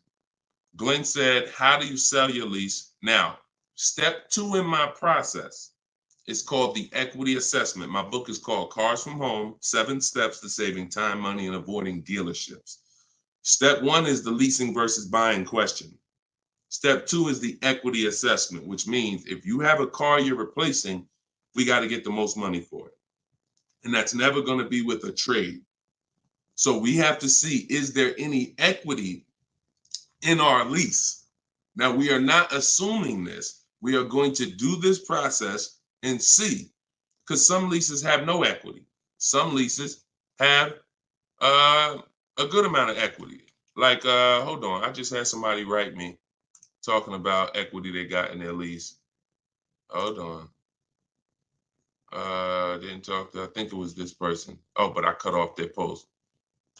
Somebody said they just got $4,000 here, and I always like to say this. I always like to show this stuff so people understand. You know, we operate with documentation. So when you are getting how you determine if you have equity is with cash offers, not with algorithms. KellysBlueBook.com. Blue Book says my car is worth this. That means I have equity. No, Blue Book doesn't buy cars. So what you want to do is you want to determine if you have equity by calling your bank. You're going to get your payoff, which is how much you owe. And then you are going to go on the websites that I'm laying out for you. It takes you 20 minutes. If you can't take 20 minutes to go on a website to fight for your money, you don't deserve it. You're going to CarMax, you're going to Driveway, you're going to Carvana, you're going to Kelly's Blue Book Instant Cash Offer, where they connect you with a local dealer to get a cash offer. You're going to Car Guru, Sell My Car, and you're going to AutoNation, Sell My Car. And that's going to give you up to 6 offers. And if you have a lease, you need to ask your bank, do you have a third-party restriction? And if they say you have a third-party restriction, then if you have equity, you're going to be selling to a local dealer, not to one of the local online buyers. If you don't have a third-party restriction, we sell to the highest online buyer. If you do, we sell to the highest bidder among used car dealers. So it's just simple. There's different processes. I don't teach one size fits all car buying. So some of you who have a lease with a third-party restriction, you're going to use one strategy. Those of you who don't have a third-party restriction, you're going to use a different strategy. Those of you who don't have any money you owe on your car is paid off. You don't need to call your bank. You just need to go on those websites and get the offers. So, and when you're on there, if you have a lease, there's going to be a part where it says, is your car owned, financed, or leased? You want to put owned. It's very important. Don't put lease, because it triggers something in their websites. So that's step 2. I go over this thoroughly in my book. This is called the equity assessment. You can't, listen, you need to get bids. Bids. That is my favorite word, that multiple offers. The reason why you are not saving the money that you could be saving is because you're not getting bids. The reason why you don't have the confidence when you leave a dealership that you got the best price is because you're not getting bids. It's very simple. Start getting bids and you're going to save more money and make more money selling your cars, and you'll see why we don't trade in cars. That's the equity assessment. Okay? Step 2 in my book. Go ahead, Dolan, shoot the next one up. All right. Yep. Wanda said my last lease had 5,000 in equity on TikTok. Amen. I sold the lease a couple years ago when prices were super high. I made $10,200. My mother did. I made $9,000 on my Jeep Grand Cherokee. That was in 2021, I believe, 2021. Yep. It was ridiculous money. So the 9, 10 grand, 12 grand lease, those are not really there anymore. But we still see people that are making 2 and 3 and 5,000 for sure. Rudy on Facebook, how are you? Good afternoon, Deshone. I'm new to the live stream. Welcome. Who's new to the stream? If this is your first time here, type 1. Type the number 1 if this is your first time here. I'm looking for a 2020 SUV, Mercedes GLB 250, 4MATIC, less than 20,000 miles. Drives over 120. I see you, Yvette. Drives over 120 miles daily. We have been looking in different car websites. Still haven't found one that matches our max of 30K. Any suggestions? We live in New Hampshire. We've been looking in Massachusetts as well. Should we be expanding our searching area? Thank you for your help and keep up the great work. Absolutely. Yes, you should be expanding your search area. If you're looking for a 3-year-old vehicle with less than 20,000 miles, right now, you got to look at the age of the car. When you're searching for a used car, you got to remember a car comes out the year before the year we're in. So if a car is a 2020, it was released in 2019, most likely, which means you're calculating the age based on then. So if you're looking for a car that was released in 2019, and right now we're in 2025, you're looking at a car that's 6 years old. If you're looking at a car that was released in, 2022, and we're in 2024, then it's 2 years old. So you need to look and say, okay, how old is the car I'm looking for? And then we can look at the mileage. Because if you're looking for a car that's 4 years old, but you're looking for it to be driven 20,000 miles or less, that means you're only looking for a car that has a 5,000 a year average. That's going to be very tough. I like to go with it. I like to look at 10,000 a year, and then I like to go to 12.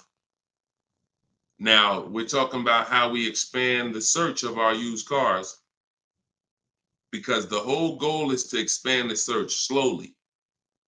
So if you were looking at the 2020, 20,000 miles, now go up to 30,000 miles. I would go up to 40,000 miles, because 40,000 miles still means it's driven lower than average. Just to show, so average miles is 10 to 12,000 miles a year. If you get a vehicle and it's 4 years old, it's driven 10 to 12,000 miles a year. It has really under 40,000 miles on it. It means it's been driven under 10,000 per year. So you're really looking for the mileage. It's the mileage that I think is really going to limit you. Now you could expand your search wide, like you said. There's many ways to expand it. You could go 100 miles out. You could go 200 miles out. You can go 500 miles out. But you could also expand the search by lowering the mileage threshold and saying, all right, I'm looking for something that has, under 40,000. If it has 36,000, 38,000, 30, I'm good with looking at those. And I think that's going to give you a lot more options, considering how old the car is and how many miles you're looking for it to have. That's way, way, way, way, way below average driven miles. Way, way, way below. And when you have just, you're looking for a car that's only been driven 5,000 miles per year, you're going to have a harder time doing that than looking for a car that's been driven 10. So once we do that, we're still narrowing it down in other ways. Carfax title history, service records, accident history, verifying there's no fake fees. So we have other narrowing down processes. Then we get the new window sticker to make sure, because you can't know you paid a great price without knowing what the original price was. Who's bought a used car in their life? Type the letter U. Type the letter U, and I'm gonna tell before Dolan pulls up the next question, I want to make a point here to how just not having strategy, you guys are missing the things that you should be using to determine if you're getting deals. Yvette, I see you. Okay. Richard on Instagram, I see you. Leslie on TikTok, I see you. Alex, I see you. Derek, I see you. Harold, I see you. Kathy, I see you. Okay, so let me show you something. When I was buying my Infiniti truck, all of the trucks we were looking at were white. All of them were priced between 30 and 32,000 as a used vehicle. 30 and 32,000. So if I narrowed it down, the top four I was looking at, they were all white, black inside, between 30, 32,000 price. Similar miles, one may have 26,000 miles, but the highest one has 36 similar miles. So I'm narrowed this down.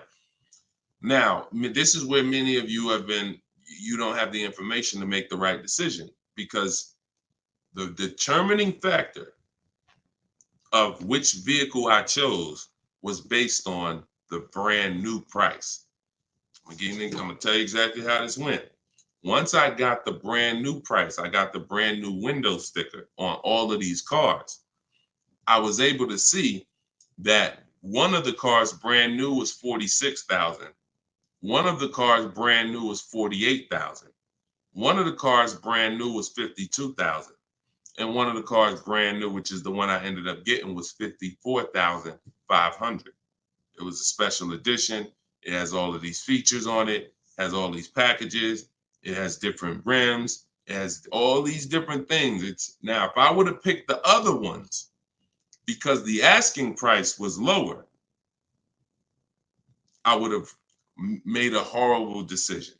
Paying 31,000 for a car that was originally 46,000 is nowhere near as good of a deal as paying 31,800, which is what I paid for a car that was originally 54,000. This is what I call in my book the true value percentage. The true value percentage discount is what the vehicle is being sold for relative to what it was when it was new.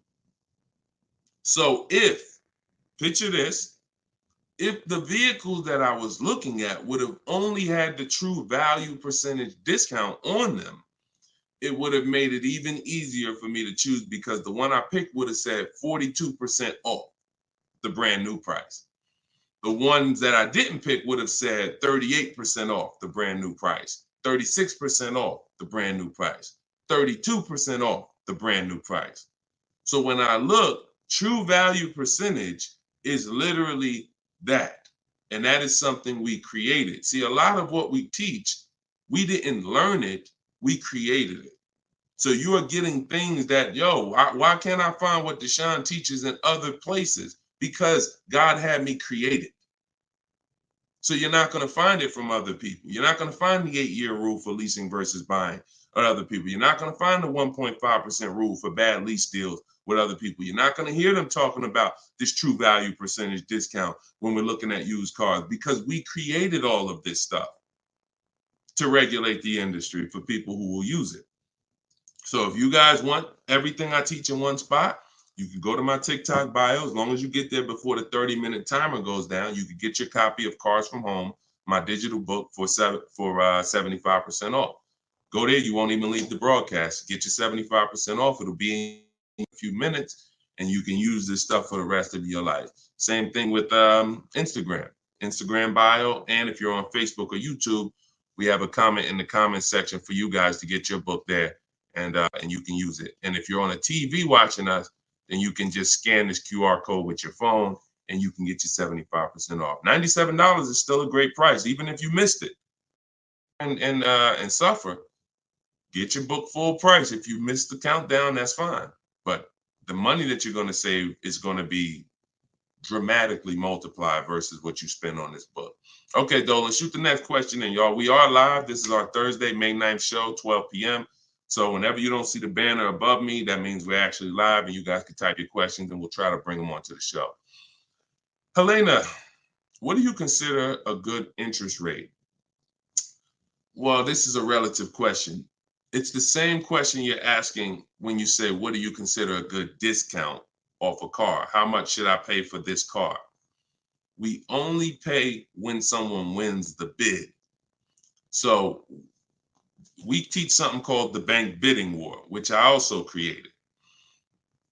You have been taught that, don't let these dealers run your credit, or always get, who's been taught any of this stuff? Always get your own pre-approval You know, never use the dealers' banks. Never, you know, all of this stuff. Any way. We teach a process that the credit bureaus allow. The credit bureaus allow us to have an unlimited number of banks and credit unions run our credit with a hard pull, as long as it's within a certain period of time. As long as it's within a certain period of time, when that time expires, they are going to have that weigh on our credit as one hard inquiry in terms of how it affects our score. See, normally when you have a bank run your credit with a hard and then another one, and then another one, each hard inquiry affects your credit. But when you do it the way it was meant to be done, and using the bank bidding war, if one hard inquiry would have dropped your credit 10 points, 20 of these hard inquiries is going to drop your credit the same 10 points. So the way it's done is there's 3 rounds to it. There's 3 rounds. This is for people that are financing. Again, those of you who are paying cash, this doesn't matter. Those of you who are leasing a vehicle, this doesn't matter. That's why having access to car buying advice that's not one size fits all is what you need. Because typically, if you only pay cash for cars and get used cars, that's what you're going to teach people. So everything has a different place. So those of you who are financing a new car or a used car, you're going to use the bank bidding war so that you don't have to ask this question. This is the answer to Helena's question. How do you know? What do you consider a good interest rate? It's who wins the bid. So there's 3 rounds to it. The first thing we're going to do is see, are there any special interest rates on the car we're shopping for? So if we're shopping for a Kia Optima, a Kia K5, and all right, let's see, are there any special interest rates on it? Are they doing anything like 1.9% financing? Are they doing 0% financing? Are they doing 2.9% financing? Anything special? We also need to know how much the term. What's the term? Some people only do 0% for 3 years. That means you got to be able to pay the car off in 3 years or you can't take the deal. If it's 0% for 60 months, that's different. You got a 0% 5-year loan. You got 0% 6-year loan. So we need to see, is there anything special on the car? We do that for new and certified pre-owned if we're looking for a certified pre-owned. Now, if we find something, sometimes that could prevent us from even needing to do any other interest rate shopping. If they're doing 1.99 for 60 months, you're not going to find better than that. No bank is going to do better than that. So that's why it eliminates the rest of the rounds in the bank bidding war. Eliminate it. But let's just say that there are no special interest rates. Now we're going to revisit the bank bidding war in round 2, which is after we find the best price on our car. See, because some of you, when you go shop for a car, you're thinking, how much should this car cost? Oh, what's the monthly payment should be on this car? The monthly payment is between you and the lender. It's not between you and the person you're buying the car from. See, this goes back to our point, which is you must set up your car buying transaction from who you're getting your loan from.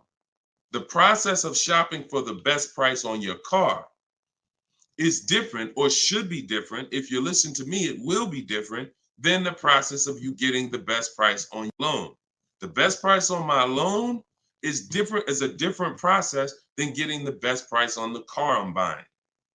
So now, once I start now looking for my car, getting my bids, get the best price on my car, now it's time to come back and get the loan involved. See, many of you are focused on what the best monthly payment is on the car, but you're not focused on finding the dealer that has the lowest price. That's focus number 1. Before we think about what is our monthly payment, we are thinking about what is the dealer, what's my process for finding the dealer who's going to sell me this Kia K5 for the lowest price, who's going to sell me this $40,000 car for the lowest price. Once I find that dealer, Now it's time for me to come and get start shopping for my loan.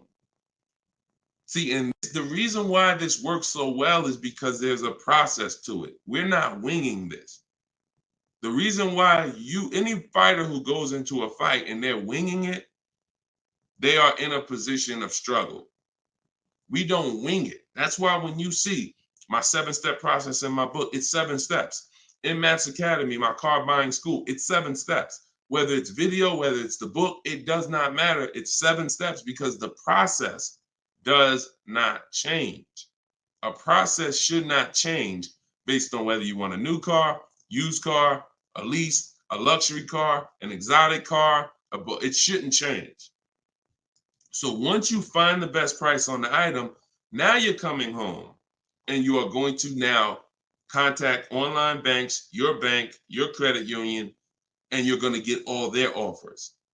This is round 2 of the bank bidding war. Round 1 is any special interest rates on the car. No? All right.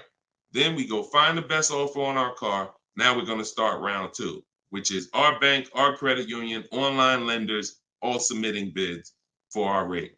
Round 3, once that's done, round 3 is we call the dealer who we have the car on hold with, and we tell them the best rate we got, and we give them a chance to see if they can beat it. That's round 3, because the dealers have another 5 to 7 to sometimes 10 banks. So see if they can beat it. So now you have 3 rounds of individuals competing for your interest, for your loan, to give you a loan. 3 rounds. First is the special rates. Second is you, your bank, your credit union, online banks. Third is the dealer's banks. And so when you leave, you already know I got the best interest rate. I guarantee it because I had 15, 20 people competing for my bank, for my loan. And that if you do that correctly, you are going to see that it weighs on your credit at the end as the same as one hard inquiry.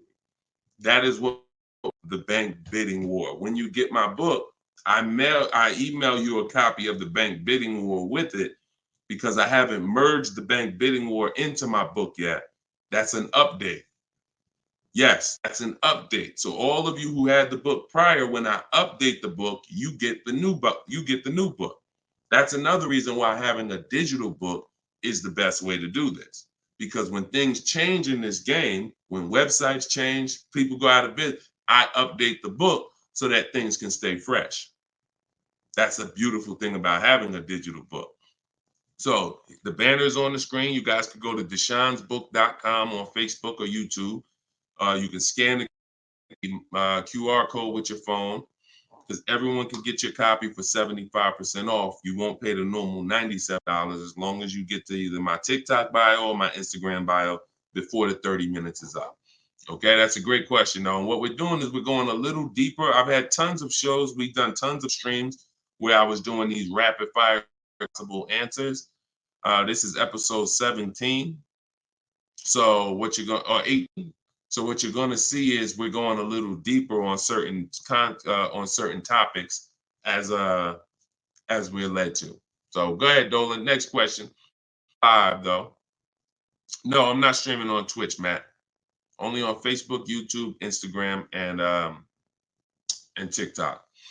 This is Lauren over on YouTube. Used your system just last week to lease a new car and got a 2024 Tiguan, great, at 1.1% after getting 6 bids. Now you talking, Lauren. It was the most enjoyable car buying process I've ever had. Thank you. Do we see what let me screenshot this here.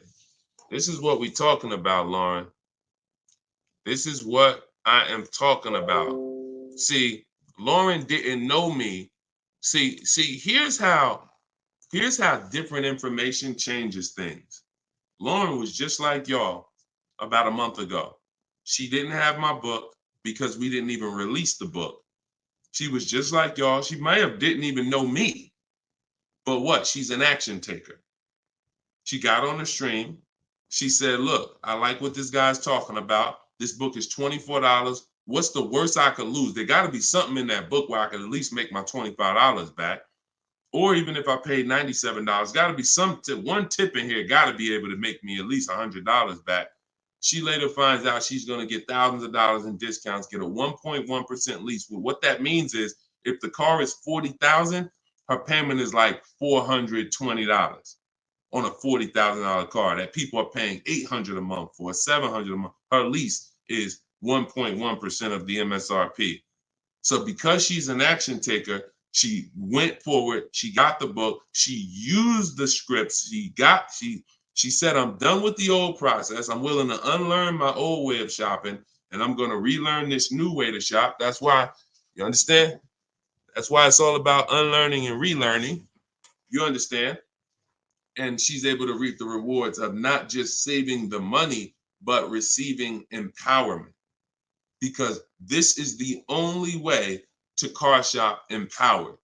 You could go negotiate. Not only are you not going to get the money off that we're getting, because if you're negotiating with an 80% dealer, there's no way for you to get these prices. So if you're in a dealer, yeah, they'll take off money for you, but their price was so high to begin with that when they take off the money, you're still higher. An 80% dealer is the overpriced dealers. You can't negotiate them down to the best price. So even if you did that, you still wouldn't have the empowerment of letting the business come to you. See, you're empowered when you're sitting at home and the business is coming to you. You're in control. And the only way to do that is with bids. So congratulations, Lauren. Enjoy your new Volkswagen. Beautiful vehicle. And I'm so glad to hear that you trusted the process and you have reaped the rewards. Congratulations. God bless you. All right, Dolan, go ahead. Throw the next one up. We are live, y'all. This is our Thursday, May 9th, 12 p.m. live stream. So if you don't see the banner over my head, we are live. You can ask your questions. We'll try to get them in the show. Wanda Lopez Smith on TikTok. Leasing companies not allowing third-party buyouts. Yeah, I explained that. If we have a third-party restriction, we're going to sell it to a local dealer. But we still get bids. We still need to get bids from the online car buyers to know if we have equity. If we have equity and we have a third-party restriction, we're going to sell it to a used car. Like if I had a BMW and there's a third-party restriction, I'm selling my BMW to a BMW dealer. I have a whole script in my book for how we do this. We talk to used car managers, and I'm going to have a used car manager buy it. See, some of you bought your car because you saw the third-party restrictions and you bought it and resold it. I don't like doing that because when you buy it and resell it, you have taxes, you have fees that you're going to pay. When you sell to a local dealership, sometimes they don't pay the taxes and there's no fees. So buying and reselling, you're eating up like probably $3,000 or $4,000 of any equity you would have. So yeah, we've been getting out of the, we've had a process for third-party restrictions since they started them in 2021. We've had a process for how we were going to sell our cars and get our equity, even with third-party restrictions. So that's never stopped us. Never stopped us.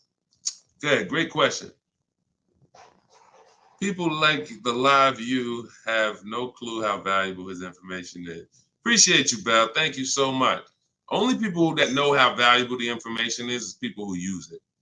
People who watch, there's a saying, you can't be a hearer of the word. You want to be a doer. A doer. A lot of people hear. A lot of people hear because we want our ears tickled.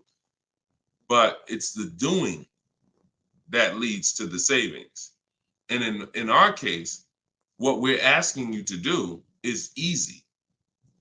It's just your programming and your fear of a process. See, it's an unknown hell. I mean, an unknown heaven is what we have over here. But you have a known hell. Sometimes what you know is so comfortable, even though it's hell, but it's, you know it. You're comfortable with it. You're comfortable with the discomfort of car shopping. So this is what, Deshone, everything you're saying, that sounds hard. Sitting at home and doing these copy and paste things and having this, that sounds hard. That's just your fear. That's your programming talking to you. That's not reality. Because in reality, you see people like Lauren who just came on, And you see, this is the easiest way she's ever bought a car in her life. This is the most money she's ever saved in her life.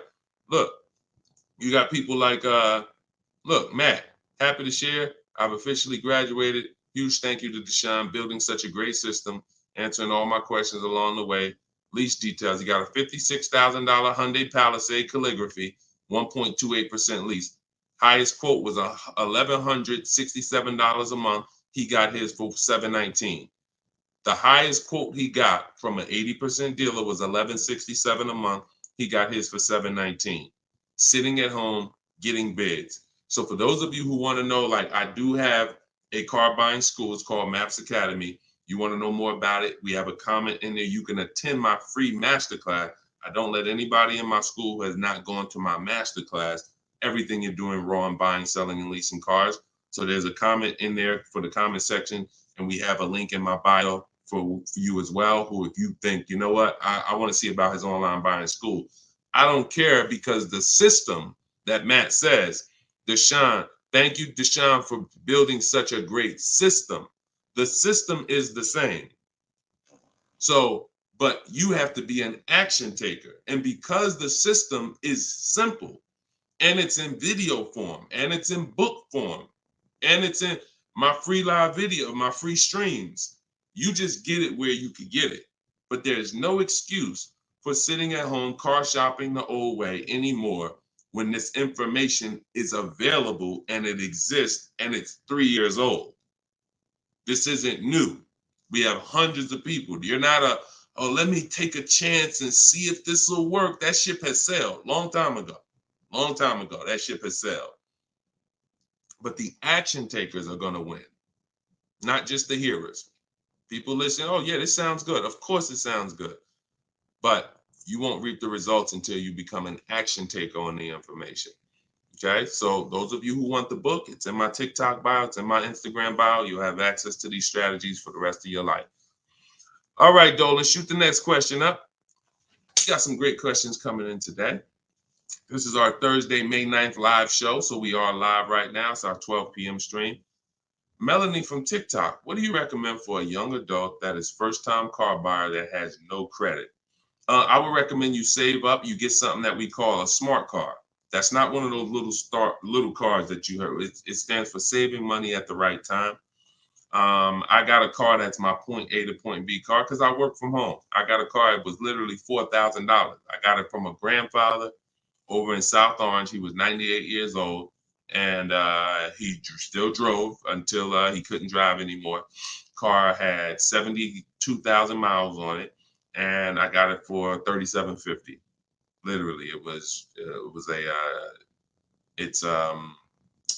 I got it a year ago, so that was it was an 08 Pontiac G6, 70,000 miles. And that's something that I drive from point A to point B whenever I want to do my run. Because again, I work from home. Most times we take the truck, but if my wife's out, I'll take the car. But I didn't need to spend $10,000, $15,000, $20,000 on a car that I'm driving twice a week. So what I would tell you for you is, if you need transportation, you want to get it reliably, save up some money, get yourself a private party sale on Facebook, pick it up for a couple grand. But you have to be diligent. You want to find it from an owner. You want to find it from an owner who's not driving too much, who maybe they got a second or third car in the family, and that you don't want to deal with these dealers on Facebook Marketplace perpetrating as owners. The owners know the history of the car. They've had it for the last 8-10 years. You want somebody that can tell you, yeah, my little son, this is where Jeremy took the car one day. He was driving to the grocery store. He backed into a car over there right here. You want a person who knows that. Not a dealer who just picked up the car and now they're trying to sell it to you for $2, $3, $4 grand.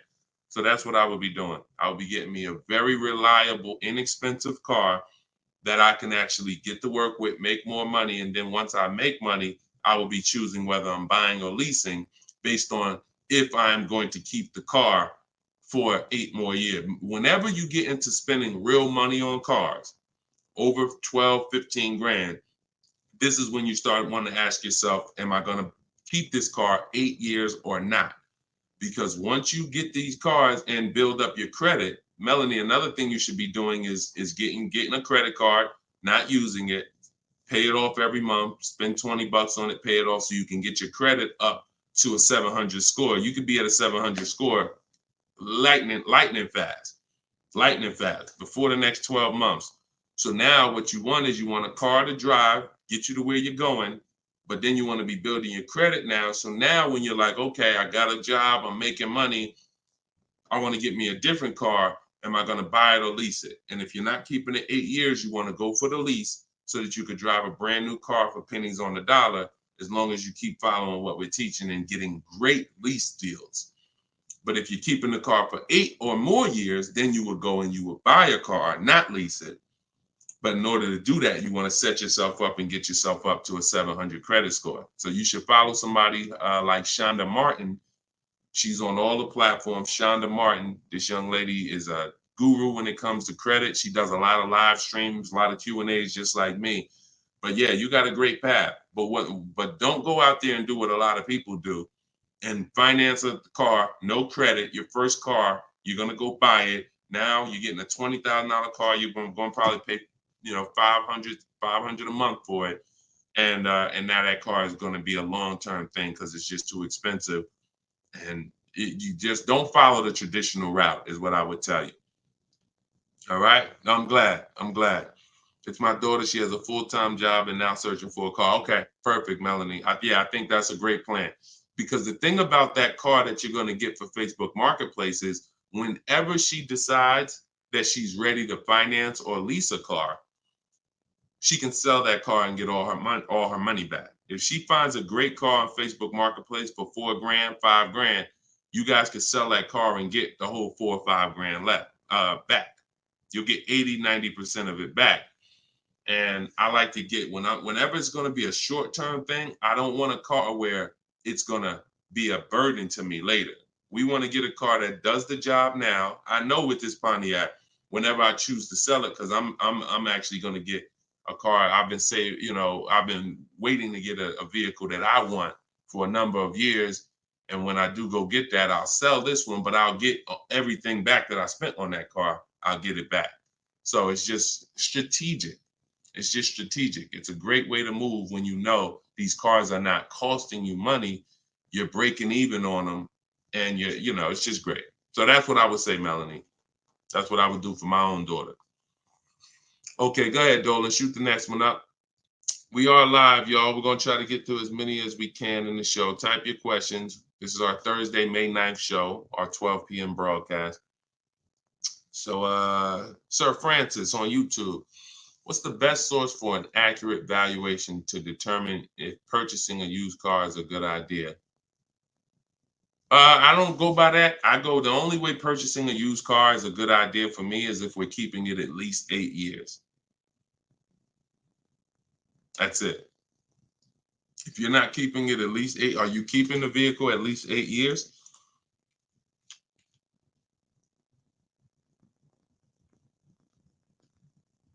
Let's see if we give him some time to answer. Are you keeping the vehicle for at least 8 years, Sir Francis?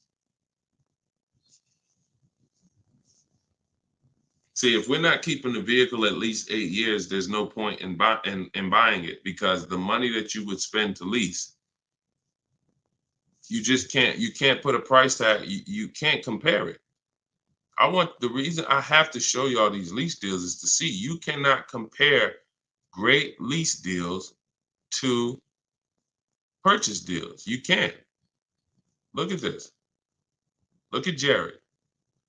Jared followed the leasing like a boss system. The leasing process went quick and exactly like you said it would. Sent the emails. We had multiple offers to work with.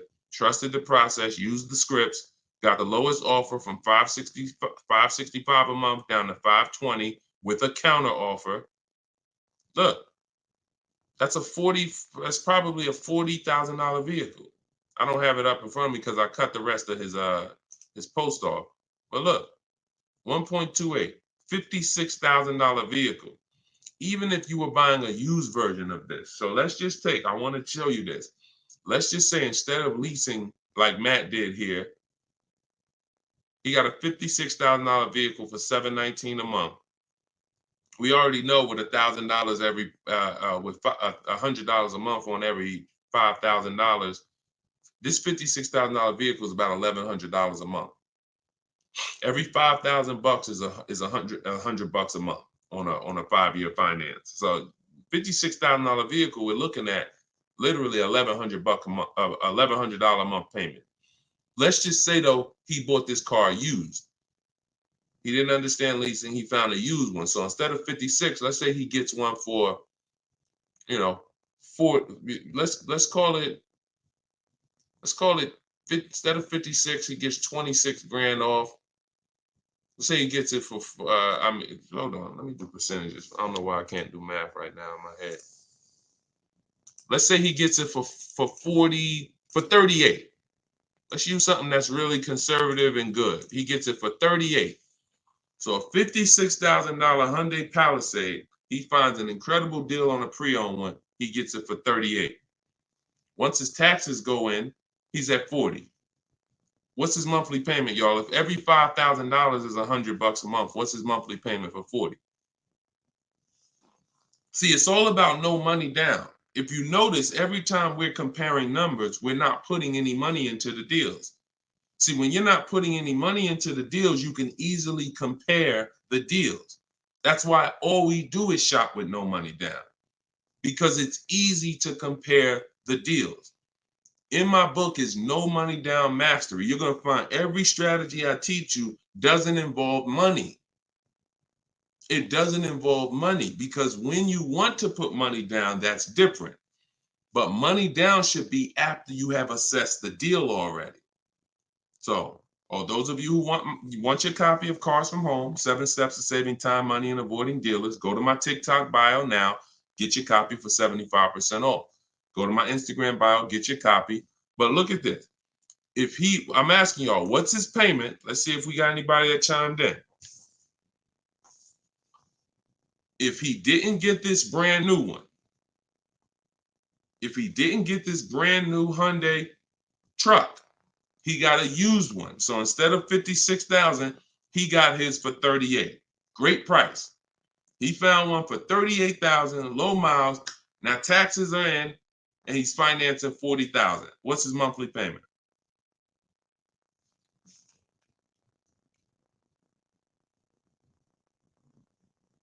Anybody do the math? Every 5,000 bucks. Well, I'm gonna tell y'all now. Okay, y'all taking a little long. It's 800 a month. Thank you, Derek. Thank you, Derek, on Facebook. 800 a month. So let's look at that. Matt drove off $719 a month, no money out of pocket. Brand new 2024, never been driven, new car smell, fresh out the plastic, $719 a month. Same person who bought that car because they didn't understand leasing, they're paying $1,100 a month. Now there happens to be another one just like it, but it's a 4-year-old one, and it's $38,000, and someone else gets that, and they're paying $800 a month. Do you see how much money those who don't teach you about leasing have cost you? Do you see how much money listening to those who don't understand leasing has cost you? Big money. So I'm either driving a used car and I'm paying more than the guy who got the brand new one, or I'm driving a brand new one just like him and I'm paying $400, $500, $600 more than what he's paying because I bought the car. Now, when do the people who buy win? When do they win?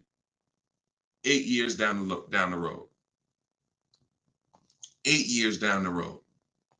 See, because when you buy your car and you pay it off, see, the person who leases is not worried about depreciation. That's the car going down in value like this. The person who leases is not worried about depreciation. They've already beat it because their lease payment is so low.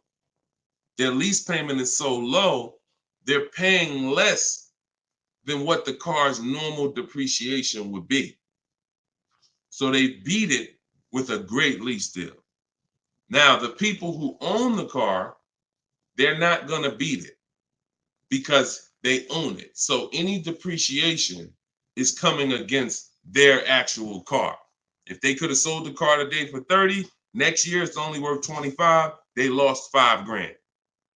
If you were going to sell your car today for 20 and then a tree branch falls on it, is it worth 20 tomorrow? Even when you fix it, run it through your insurance. Hey, I'm coming to get my 20. No, a tree branch fell on the vehicle. It's worth probably 18 now.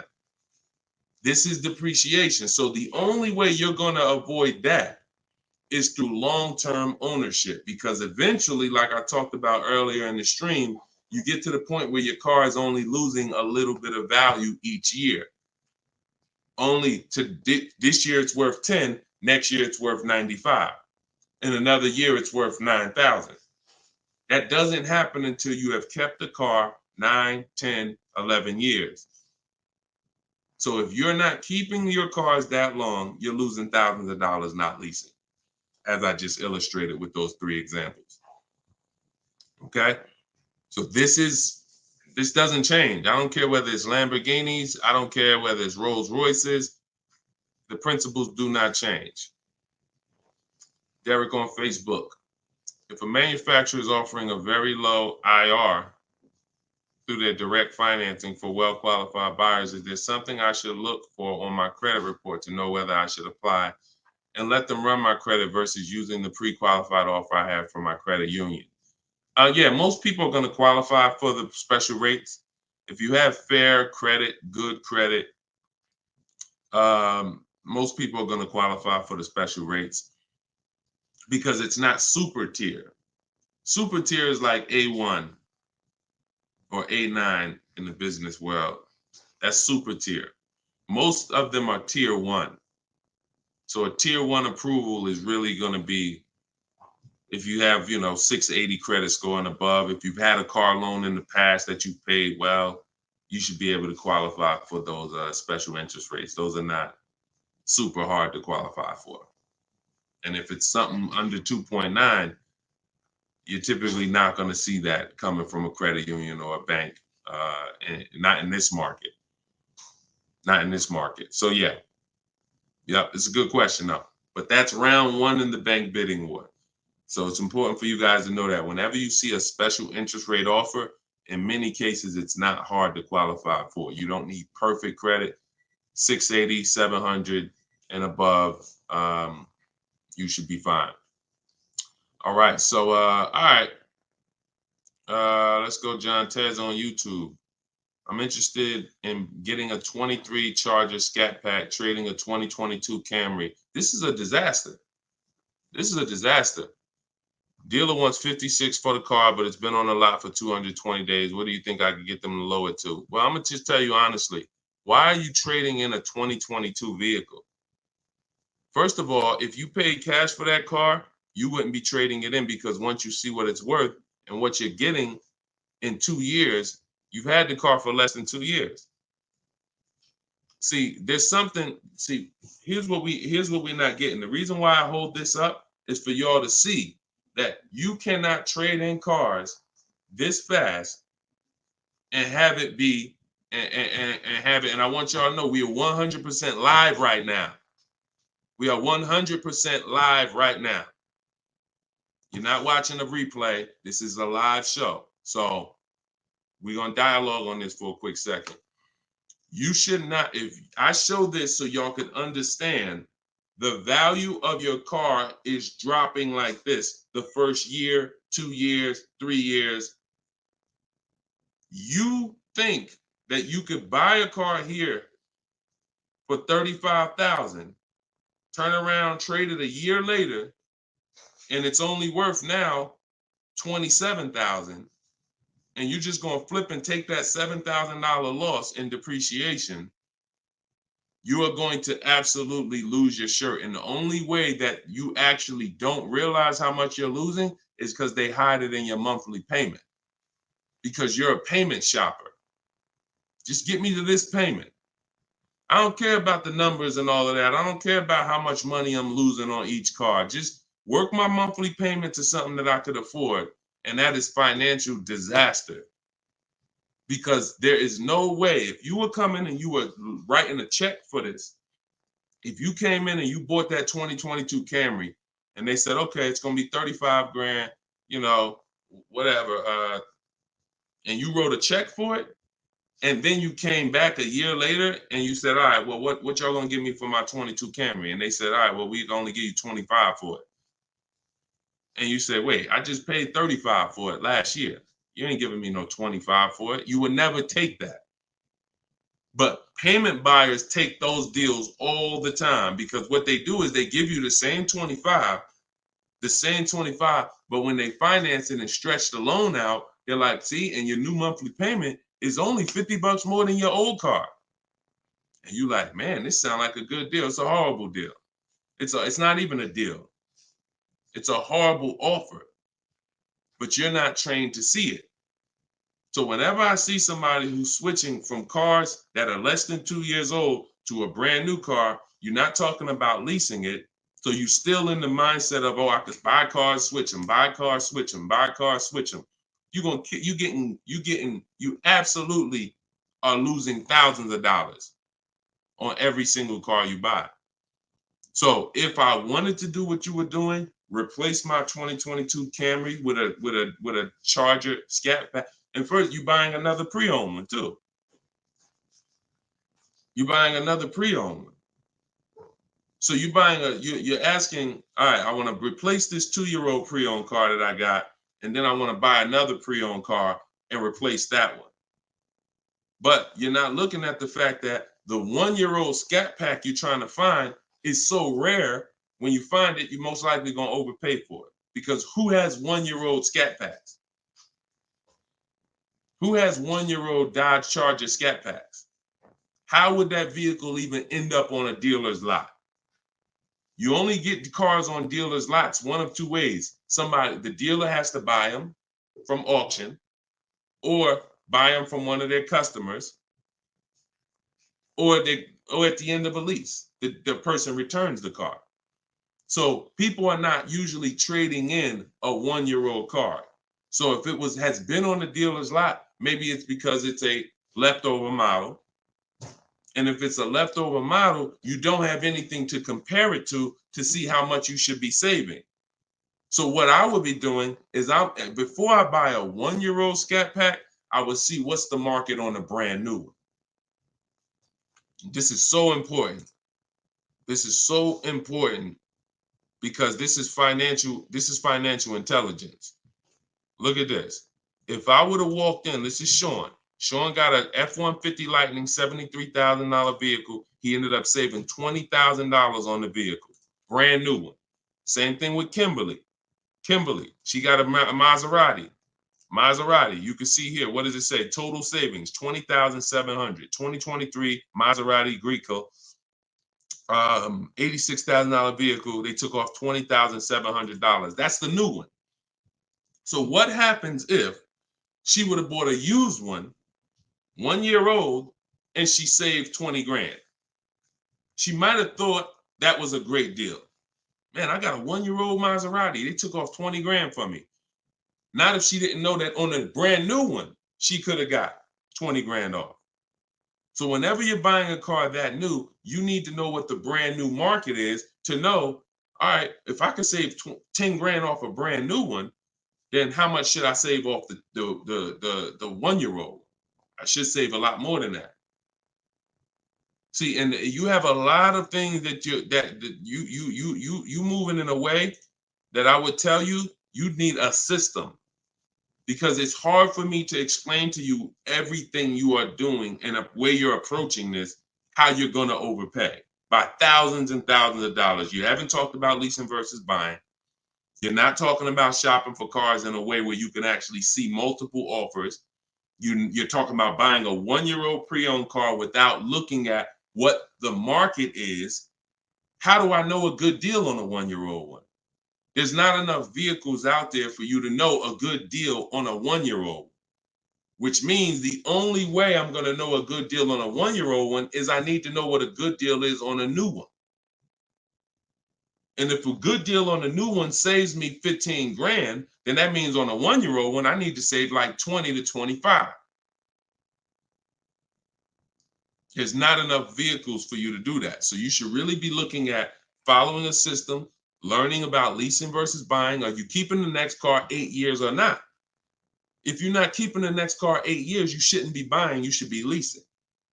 Because I don't care what you get the price for on the Scat Pack, you are gonna overspend compared to someone who goes and leases their Scat Pack and gets a great deal on it.